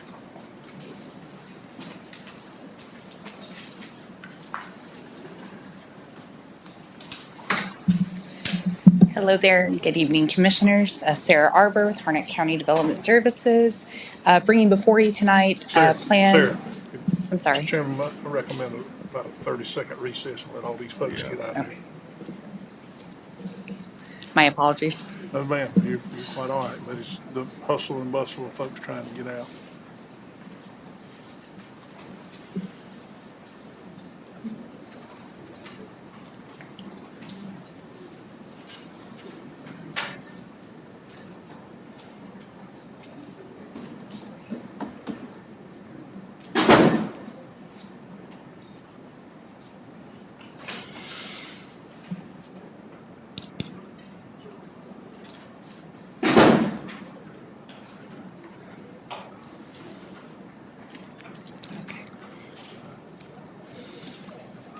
All right. Well, I'll begin again. Sorry about that. So our case tonight is Plan 2503-001, and this is a requested rezoning from the RA20R zoning district to the commercial zoning district. The owner is 1960 Properties LLC, and the applicant is Mr. Chan Ho. The property is approximately 1.19 acres, located at 520 Sewell Rosser Road and NC 87 in the Barbecue Township.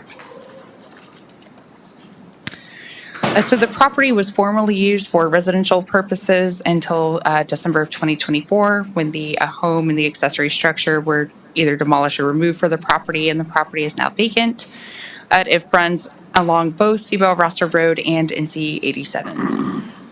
Surrounding land uses of the property consist of residential land uses as well as commercial. Uses such as a convenience store, the post office, and a massage parlor are located there in the vicinity. Next, we'll review the services available for the property. There is county water and county sewer, which is available. And we will review the transportation information as well. So site distances along both NC 87 North and Sewell Rosser Road are described as good. The annual average daily traffic counts for Sewell Rosser Road is about 150 trips daily and about 26,500 trips daily in NC 87 North. You can take a look at the zoning district compatibility map and see that the property located adjacent and to the south is zoned commercial. There are other commercial properties located in the vicinity. Next, we'll review the land use classification map. You can see that this is located in an area which has been designated as a rural center on our current land use plan. On our draft land use plan, this is also an area which is going to be rural center, so it is compatible with commercial zoning district. There have been photos of the site provided for your review, as well as surrounding land uses.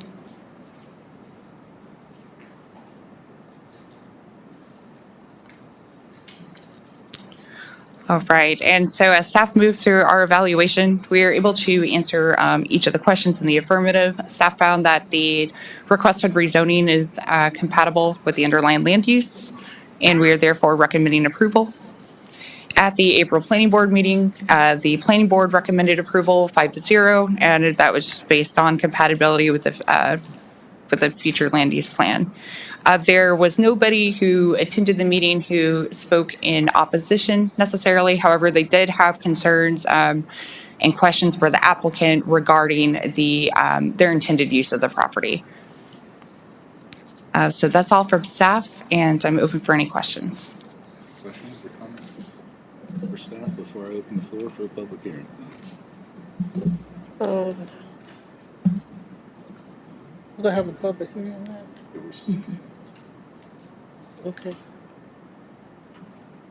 This time we'll open the floor for a public hearing. If anybody would like to speak for or against this item, now is your chance to speak.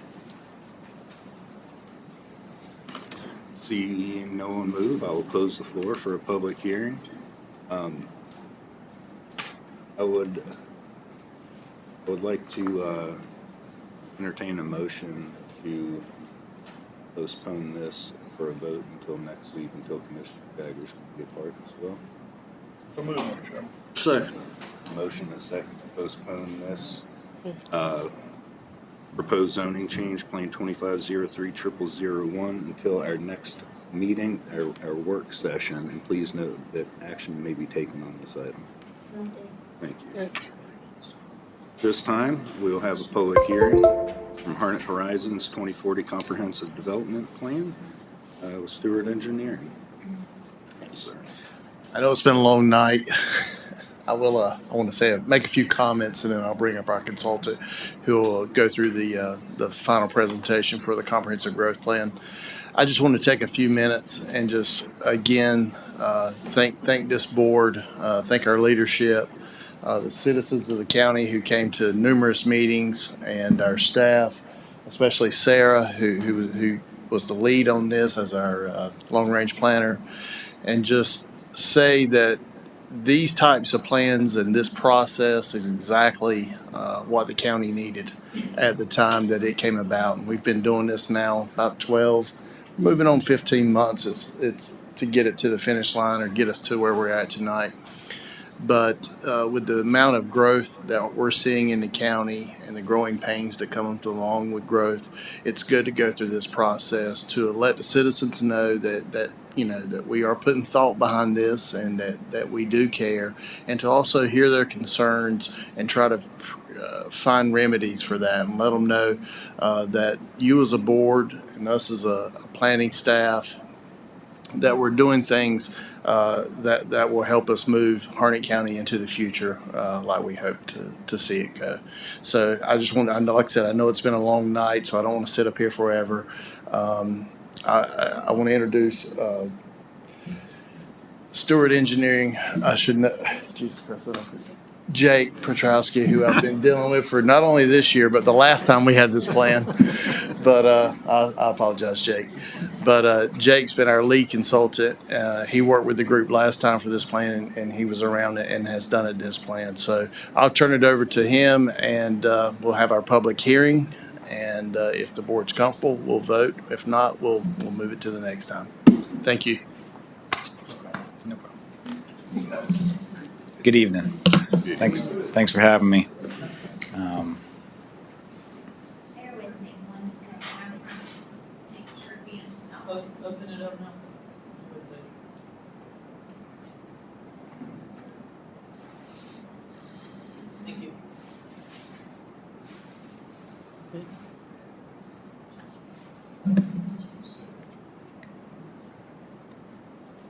Sorry about that. No problem.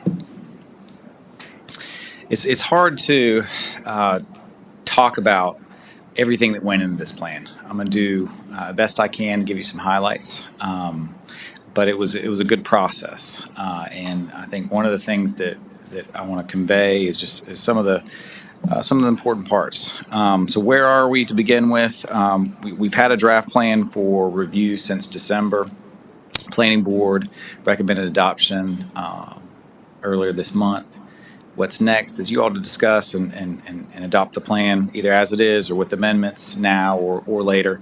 One of the things that I wanted to highlight was there was a lot of public engagement that went into this plan.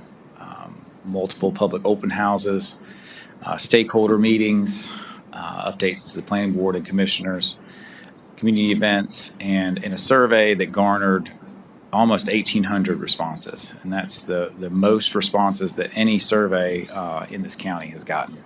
And it really is exemplary, largely due to staff's diligence in getting the word out in different forms. So appreciate that. The process has been a lengthy one. We started in the summer of 2023, but we're here now, and I think we have a really good plan with a lot of work from staff and stakeholders and steering committee have before you tonight. It is a comprehensive plan. It talks about a lot of different topics and has goals and recommendations that will hopefully guide the county over the next 5 or 10 years. It is suggested that you update the plan periodically, especially as you're growing so fast, probably every 5 years. Is something we would suggest, but we touch on a lot of topics: land use and development, agriculture, parks and greenways, economic development, transportation, infrastructure and services, and a lot of other topics. Land use is a big part of it. The pace of growth in the county has been really significant over the last 5 years or so, and even before that, but really has ratcheted up. This land use map is meant to guide growth and development design and rezonings and infrastructure decisions over the coming years. It's kind of a higher level than zoning, but it's meant to guide updates to that zoning code as well. It provides direction on residential density, identifies strategies for protection of strategic agricultural areas, and it also has areas designated for commercial and mixed-use growth that is really important to the tax base and the financial health of the county long term. It's also defines employment growth areas as well, which I'll talk a little bit more about. I'm not going to go into details, but each color on that map represents a character area that talks about the types of development, the form of development that should be encouraged in different places. And a key piece of this is on the residential side. We did look at and decrease the density of a lot of residential areas. And also had a couple new things on the map, these village districts, one of which is Bowie's Creek that was mentioned earlier in a public comment, and I'll talk more about kind of those village districts as well. Some key recommendations is to be proactive about protecting agriculture through an agricultural protection overlay, increasing standards for residential development, enable the creation of village districts, addressing housing affordability issues, creating an overlay for the jet port to protect the long-term economic future of the jet port. And then also implement some more options for development, conditional zoning options as a tool. The ag protection overlay is something that we talked a lot about during the process, and encouraging reduced density or some adjusted design standards to protect agriculture in this area is what's recommended. Consider some targeted rezoning, consider some incentives for small-scale, low-density development, and also discourage some large-scale, dense residential in this area, and also incorporate some agricultural buffers. This idea of agricultural buffers came about through conversations with farmers and folks working in agriculture in the county. New large-scale residential development can have negative impacts on working farmland operations. And we heard this during the stakeholder interviews that the impacts can actually reduce the amount of cropland that they can farm due to minimum distances for spray applications of herbicides and impacts of dust and noise and that sort of thing. And in this case, in these areas, large-scale residential is actually the conflicting use. So be a little bit more sensitive to our working farmers. Another thing in the agricultural protection overlay is be proactive about farmland preservation, and that's something that you all are doing, and that could be an area of focus in that area. Residential design and density was talked about a lot during this process. Mainly want to increase base standards for some large-scale residential, and also refine some options for conservation subdivisions. Those are subdivisions that are built to preserve more open space and sensitive natural resources, and potentially create a new option or two in a minor subdivision that fits better in agricultural areas. The village districts is an idea that came about during this process, and it addresses two things. One is that we realize that we can't grow at suburban residential densities forever. There's a lot of impacts, land consumed and farmland impacted, and it's also there's some very negative financial impacts of some forms of low density residential, and what we want to do is encourage more higher value development in certain areas, and that thereby protects the residential. Another thing that we need in the county is local commercial, retail, and restaurant options. That's the one thing we heard loud and clear from the survey and from stakeholder interviews and businesses. And there's so much money that leaves this county on a daily basis because it's leakage. There's just not enough commercial of different types, enough resident or restaurants and food service and all kinds of things locally. So those two things came together in this idea of village districts, these ideas of pedestrian-oriented places that have some amenities and integrated open space and access to retail and healthcare and other services, and also some housing options came about. And what this does is create a place with a defined edge where you can have some mix of housing and a defined center and walkable streets. And there's areas of the county where we don't have a municipality. We don't have an incorporated area, but we still have the needs of these things, a need for a mix of housing, a need for commercial uses to address that leakage. And this is an idea that formed from that. And they could happen in a number of places, and this is an idea what they could look like. The Fearington Village in Chatham County is an example of what could happen under this village district. It has a mix of uses, relatively small commercial, non-residential footprint, but it has a village center with restaurants, shops, and offices. There's a bed and breakfast there, event venue. It has integrated open space throughout, and some of that is preserved trees. Some of that is parks in different forms, some more formal and some more passive. And it does have a mix of housing types. It has large lot residential on bigger lots, but it also has some townhomes. It also has some zero lot line homes that are perfect for a variety of age groups and backgrounds, from young families to seniors. And it would fit in a lot of these areas. Another thing that's kind of related to housing affordability. This is a relatively recent problem for Harnett County. Harnett County has traditionally been an affordable place compared to surrounding counties. However, that situation has eroded quite a bit since COVID, with the influx and demand for residential locally. We just can't keep up with the demand. So we need to be thinking about affordability. There's some recommendations in the plan about how do we accommodate a mix of housing types in appropriate areas.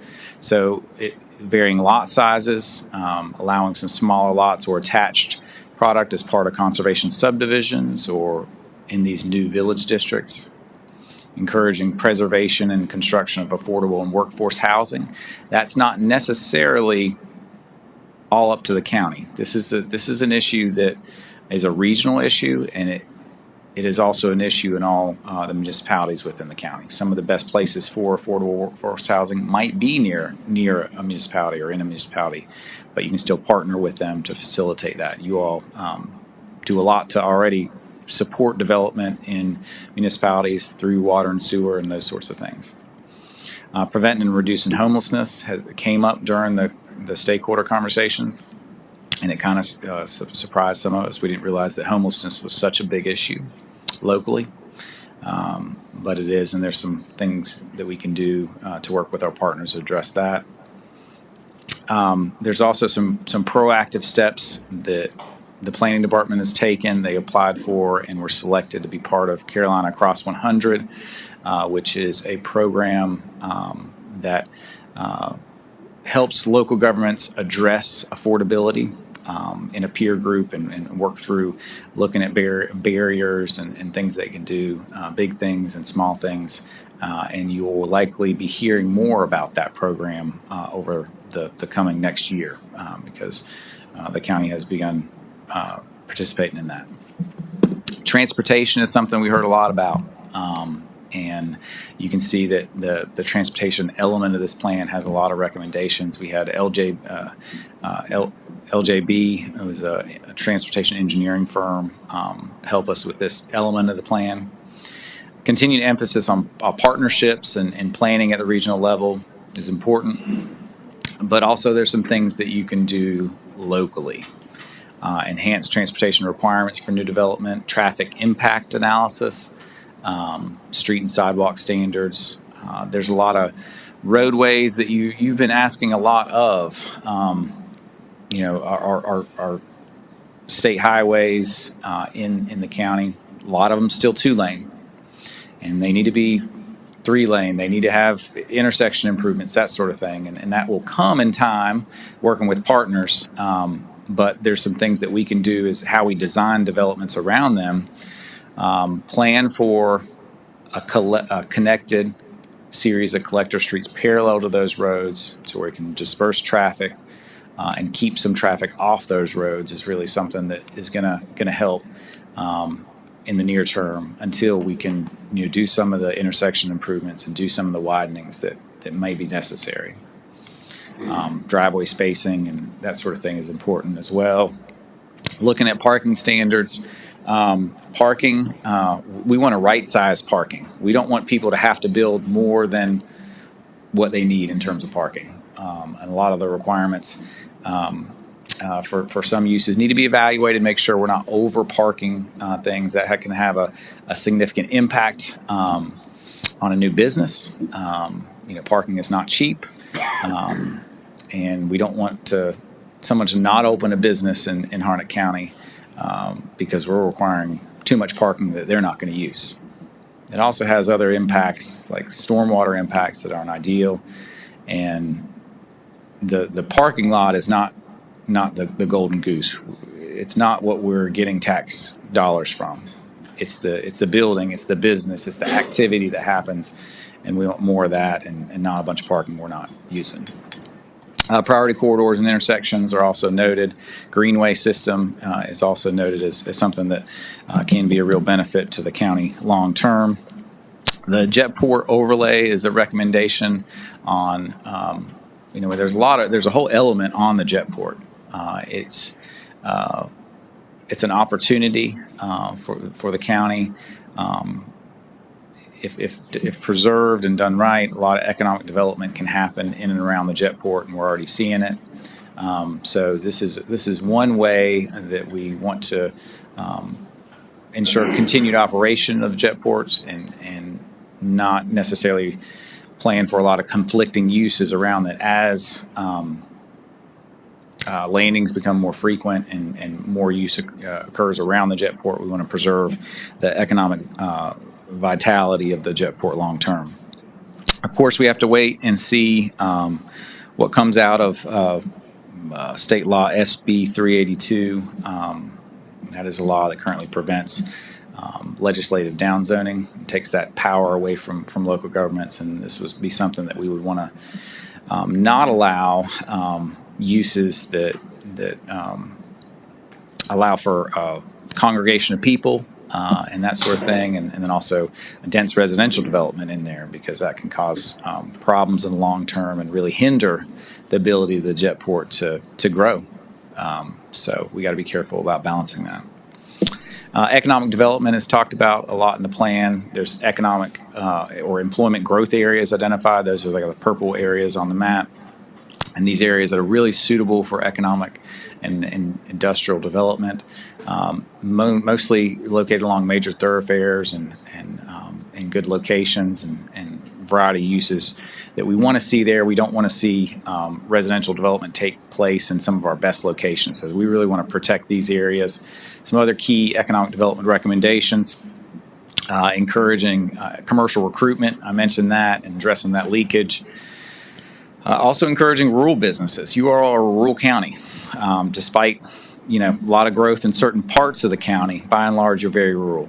And we want to be flexible related to rural businesses. And there's some things you can do to be flexible, but also limit impacts on existing uses. And we talk about some of those options in the plan.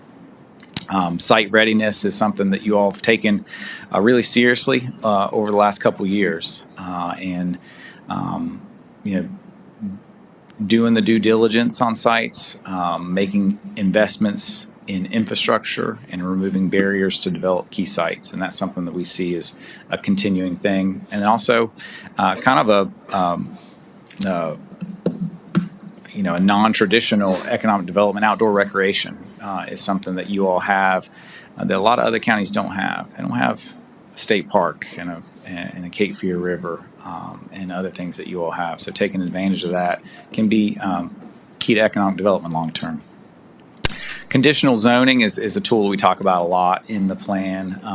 This is a way that allows more legislative decisions by this board, and can be a way to encourage some innovative development while assuring that it accomplishes your goals. Another thing to be said, if SB 382 stays in place, options, incentives, and approval process become more important than just standards. So it's something that we need to look into. There's a potential to encourage context-sensitive design in some areas like village districts or historical communities. There's some things that you can put into the conditional zoning equations and conditions and development to address affordable and workforce housing, preserve natural resources, encourage quality commercial and retail design, and also move the needle on transportation and infrastructure. Conditional zoning can be a vehicle for encouraging or requiring as a condition of a development approval public improvements. So that could be, making that collector street connection or building a piece of greenway or building a turn lane or widening a road, those sorts of things. So it's a valuable tool to seriously consider as you move into implementation. And there's a section of the plan that talks about that. It talks about short-term, mid-term, and long-term priorities by plan element. And if I know the planning staff, they're going to take this implementation plan seriously. At the last comprehensive plan, they checked off about 85% of the recommendations in that plan. So a lot of these ideas and things that are discussed in this plan will likely come before you in some form or another. Could be a budgetary request, could be a text amendment, could be a personnel need, but this is something that hopefully will help guide decisions over the coming years. So adoption process on this, we did take it to the planning board in March. There was a couple edits needed to the future land use map. There was an employment growth area and kind of a mixed use area that was expanded along 401 to address potential needs there. Some little things like updating some graphs and statistics. We also got a lot of comments from natural resource agencies, so that's Wildlife Resources Commission and RULAC, who deals with the Fort Bragg interface, and we addressed those, and then brought it back to the planning board, and they did vote to approve it. And tonight, happy to answer any questions you may have. You can consider adoption. You can consider adoption with amendments, or you can look to continue the discussion. But happy to kind of answer any question you may have. Questions? Comments? I don't have any questions, but I do have comments. what you all have designed for Harnett County is much needed, much needed. And it's some things that I've been talking about since I've been sitting on this bench. One is affordable housing. We need some affordable housing in this county for people that are low-income people, whatever. Also, I was really impressed with the way that you are developing the phases of the housing here and the buffer zones. That's one thing I'm very impressed with, putting up the buffer zone in certain communities, development communities that you're doing. But one of the things I think that I don't know how this is going to be moved forward for us, because to me, it's a need. It's certainly a need. We need jobs in this county, and you address that. Because we have over, what is it, 65 to 68% of our jobs are going out of the county? It doesn't make any sense. We don't even have any retail. You address that in this plan. Some retail, trying to develop some retail here. That helps offset the taxes for citizens here. So I'm kind of pleased with what you have done. I'm just waiting to see if it comes to fruition. That's my thought, because we have talked about this and you guys know it. I have voiced this ever since I've been sitting up here. And finally I'm seeing it and a plan and a layout here. Hunter County has a lot of needs. We have a lot of people. And more people are moving into this county every single day. But what I've been saying for many years is people are moving in here, but what do we have to offer them? And now with your plan, I foresee we have to look to the future. Maybe in the future we'll have something to offer them. And another thing I want to say is very important, preserving our farmland. I went to a meeting, oh, was it last year or 2 years ago? And when I got to the meeting, the whole discussion was on farm, food. If we keep on going in the direction that we're going, we're going to have to worry about how we're going to get our food.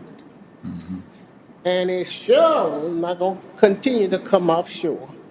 So I applaud you. I applaud you. I just hope that for the future, it'll go in a direction that we can see some results from it. Yep. Thank you. That's all I got to say. Other questions or comments? So before I open the floor for a public hearing, if there's no opposition, we'll go ahead and take a 5-minute recess so everybody can stretch their legs and utilize facilities. We'll take a 5-minute recess. We'll be back at 8:10.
Floor for a public hearing on the comprehensive development plan from Development Services. If anybody would like to speak in regards to this, the floor is now open. Mr. Chapman? That. Thank you. Richard Chapman, 5220 Christian Light Road. This is an excellent plan. They worked hard on putting it together.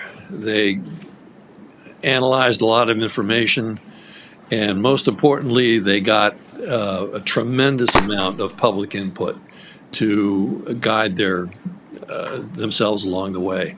And so I would like to compliment Development Services for all the hard work that they put into putting this together. In reading it, though, there is one aspect that jumped out at me just as a citizen reading this. I'm not a planner or an expert, but one thing that jumped out at me that I thought was missing and that might well be added as a potential amendment. And that is a chapter on the Cape Fear River. The Cape Fear River is the biggest distinction and geographical fact in Harnett County. And yet the plan speaks to the Cape Fear River, but only tangentially. It's drinking water for us, it's recreation, it's future destination tourism, and it's really our identity. We're known as the county that's on the Cape Fear, that has the Cape Fear dividing it. It defined us as a county, and it's an important part of who we are. I think it might deserve its own chapter in a land use plan, which I know doesn't seem to make sense on the face of it because it's not land, but it's as much a part of what we are in Harnett County as anything else. So I would suggest that we consider perhaps adding an amendment on the Cape Fear River. Secondly, I would also like to suggest that the county consider establishing what I invented this afternoon as the Cape Fear River Health and Use Council, a body of volunteers who could get together as an advisory board to the county commission, who would be able to coordinate with county, state, and federal agencies as to water quality in the Cape Fear, who would be able to provide expertise on promoting and expanding river tourism development for the Cape Fear, who would encourage and facilitate access and use by Harnett County residents, who could communicate with other riverfront counties on issues that are common to all, and who could communicate clearly and simply with taxpayers on issues pertaining to the health, safety, and well-being of one of our greatest assets. It could also report to the public on the progress of the action items that Jake referred to at the end of the land use plan. As I say, it would be volunteers, experts who could gather around and make considering the Cape Fear River as important. Certainly it's as important, I think, to Harnett County as the Jetport is. The Jetport has its own section and deserves its own section. I think the Cape Fear River does as well. It's always going to be with us. It's always going to be part of us. We're always going to be part of it. And it's going to be important to our future. So I would just make those two modest suggestions as something. I think we should go ahead and approve the plan tonight if that's your choice. That would be fine. But perhaps with the stipulation that Development Services give some thought to adding as a future amendment that could be brought back to here a section on the Cape Fear River, and that you would consider perhaps establishing a council of the ones I described along the lines of what I described. So thank you very much. Thank you, sir. Yeah, I mean, this is a living and breathing plan as well, so something that we can always adapt and change future. But, sir. Would anybody else like to speak during this public hearing? Yes, ma'am. Yes, I would. Lynn Marshbanks again. This may be a little bit specific, but in looking at the village district design guide, which is part of that whole comprehensive plan, I was looking at the Bowie's Creek East Village part of that, and looked like it had a lot of thoughtful work in it. I do have a few concerns about that particular part, and first of all, right now we have a lot of green space in that area. And that something like that would require cutting a lot of trees, and I would just want to try to preserve as much of that as possible. I noticed that the center of the plan shows roads going out into the ether, basically, on either side, as if there were future roads planned there. And I guess one concern I would have is what kind of development is being anticipated around those village districts. I mean, is that just open to development, or is there some idea of preserving some green space around those? Because it didn't appear to be a lot of green space within it. I'd also like to know how land would be acquired if the landowners were not interested in selling. And what about people who are already living on the land? I just would want to be sure that gentrification would not price those people out of their homes eventually. So those are the things I'd be concerned about. Thank you. Okay. One thing that I'll make a comment on the village district locations, those general areas are shown on the future land use map as some conceptual like bubbles, but the specifics in the village district design guide, those were just purely illustrative, conceptual. It does not indicate that's going to be where something like this occurs. The county really wouldn't be leading that. The focus would be to enable this type of development in certain locations, via conditional zoning or amendments to the UDO. Because right now you can't really build anything like that. And then it would be up to the private sector to figure out if there's an available land or people willing to sell their land or that kind of thing. So I just wanted to point that out. And then I think the other thing you pointed out, like protection of green space and trees, and that's one thing that makes these village districts really important.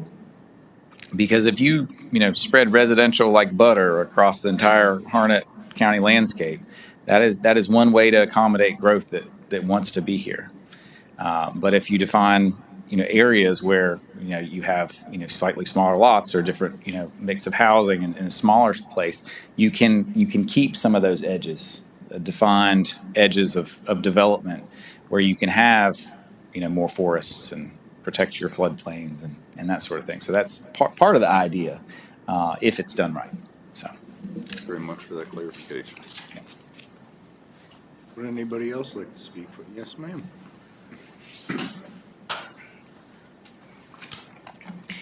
Name and address? Yes. Okay. It's for Marge again, okay? She stick to that. And I'm here tonight to express my strong support for the adoption of the updated comprehensive land use plan. First, I'd like to thank the planning director, Mark Locklear, Ms. Barber, the entire planning staff, and the consulting team for their exceptional work on this plan for the past 2 years. It is clear that this was a complex and demanding process, and the result reflects not only technical expertise, but a genuine commitment to the future of our county. I especially appreciate the community engagement throughout this process through surveys, focus groups, drop-in meetings, and it's evident that public feedback was thoughtfully considered. I support this plan because it offers a realistic, well-organized roadmap for growth that protects the character and identity of Harnett County. We are growing quickly, and without a strong plan in place, we risk losing the farmland, open spaces, and rural charm that define our community. This plan promotes smart, intentional development over unchecked sprawl.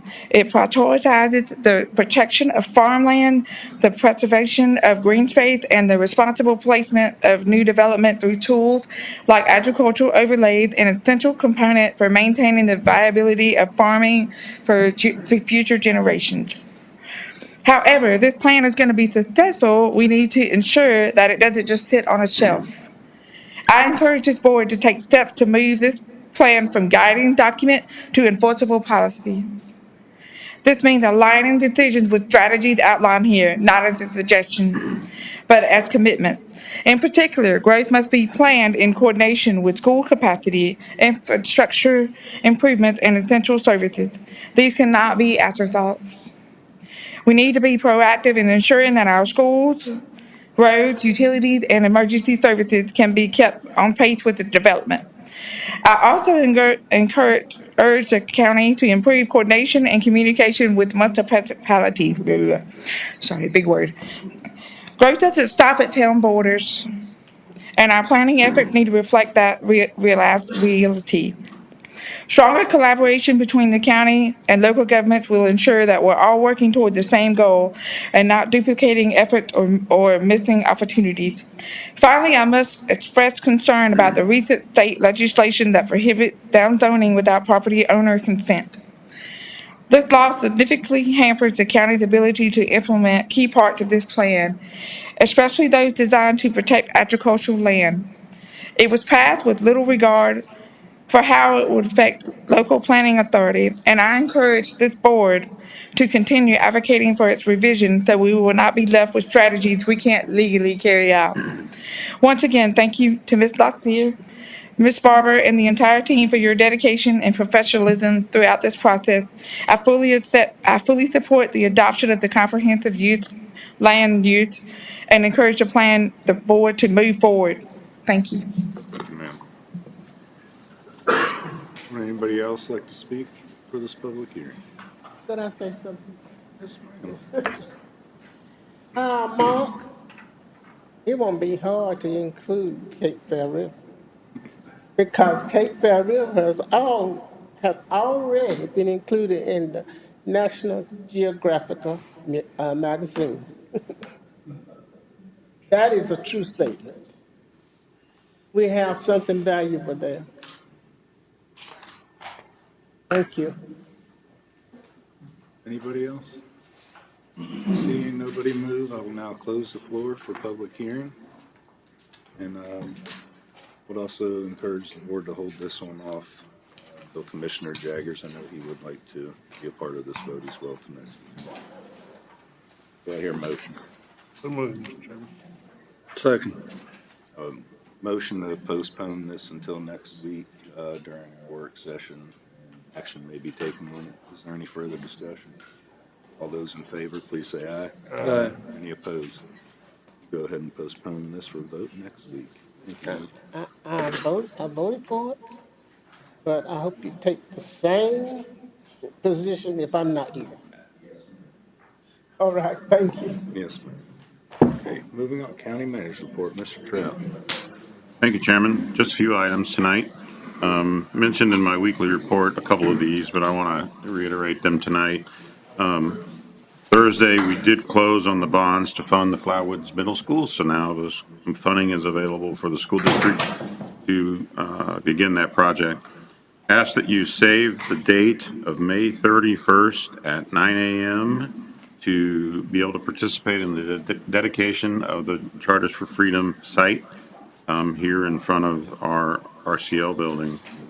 Also, a reminder that after the normal work session next week, April 29th, we will have a special joint session with the Harnett County School Board at 11 a.m. So once we conclude our business in the work session, we'll move to a joint meeting with the school board.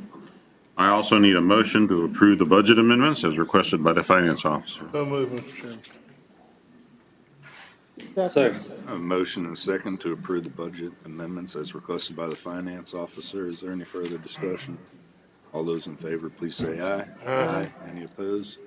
Budget amendment passed, Madam Clerk. Motion to approve the tax rebates, releases, and refunds, Mr. Chairman. Motion. A motion and a second to approve the tax rebates, releases, and refunds requested by the tax administrator. Is there any further discussion? All those in favor, please say aye. Aye. Any opposed? Carry as well, Madam Clerk. New business. Consider a request to amend the project ordinance for the North Arnett wastewater treatment plant upgrade. Good evening. Good evening. All right, let's see here. The first item we have is the project ordinance amendment. Here to request board approval to amend the project ordinance to reflect the updated cost of design and construction in the North Harnett wastewater treatment plant upgrade. This is the project where we're adding 9 MGD to the North Harnett wastewater treatment plant. The project is currently in construction phase, and actual construction bids have the total project cost at a little over $111 million.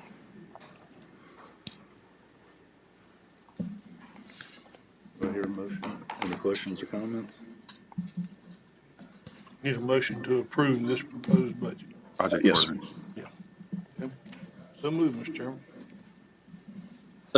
A motion and second to approve, a request to amend the project ordinance for the North Arnett wastewater treatment plant upgrade. Is there any further discussion? All those in favor, please say aye. Aye. Any opposed? Carries unanimously, Madam Clerk. This is gonna move you, if I'm reading right, to 16.5 GDM. Yes, sir. GMD. That's right, yes, sir. Consider request to approve change order number 3 for the capital project. Yes, sir. This is the second item. This encompasses 2 work change directives in the project. Work change directive 1 is a blower increase to deliver enough diffused air at the treatment process to be in compliance with our discharge permit. Work change directive 2 is for electrical efficiency upgrades needed in conjunction with those blower upgrades to that increased blower output. This totals $660,354, and project contingency funds are available. Motion to approve change order number 3, Mr. Chairman. Second. Motion is second to approve change order number 3 for the capital project of North wastewater. Is there any further discussion? All those in favor, please say aye. Aye. Any opposed? Carries unanimously as well, Madam Clerk.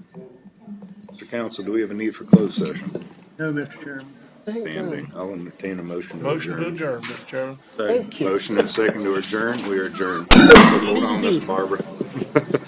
Hang on a minute, guys.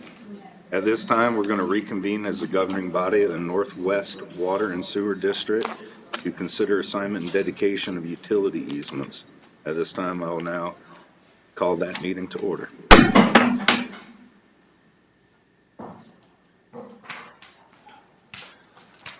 Yes, board is sitting as the Northwest Water and Sewer District of Harnett. As I mentioned last week, this is an assignment dedication of utility easements, in which a developer had put in infrastructure, obtained off-site easements, put in infrastructure, and they're now ready to deed that to us and assign their easements over to the water district. So I would ask for approval. Your motion. Motion to approve, Mr. Chairman. Second. Motion and second and third to approve. Is there any further discussion? All those in favor, please say aye. Aye. Any opposed? Carries unanimously, Madam Clerk. Consider approval of the assignment and dedication of utility easements, or is that solely it? That was it, board.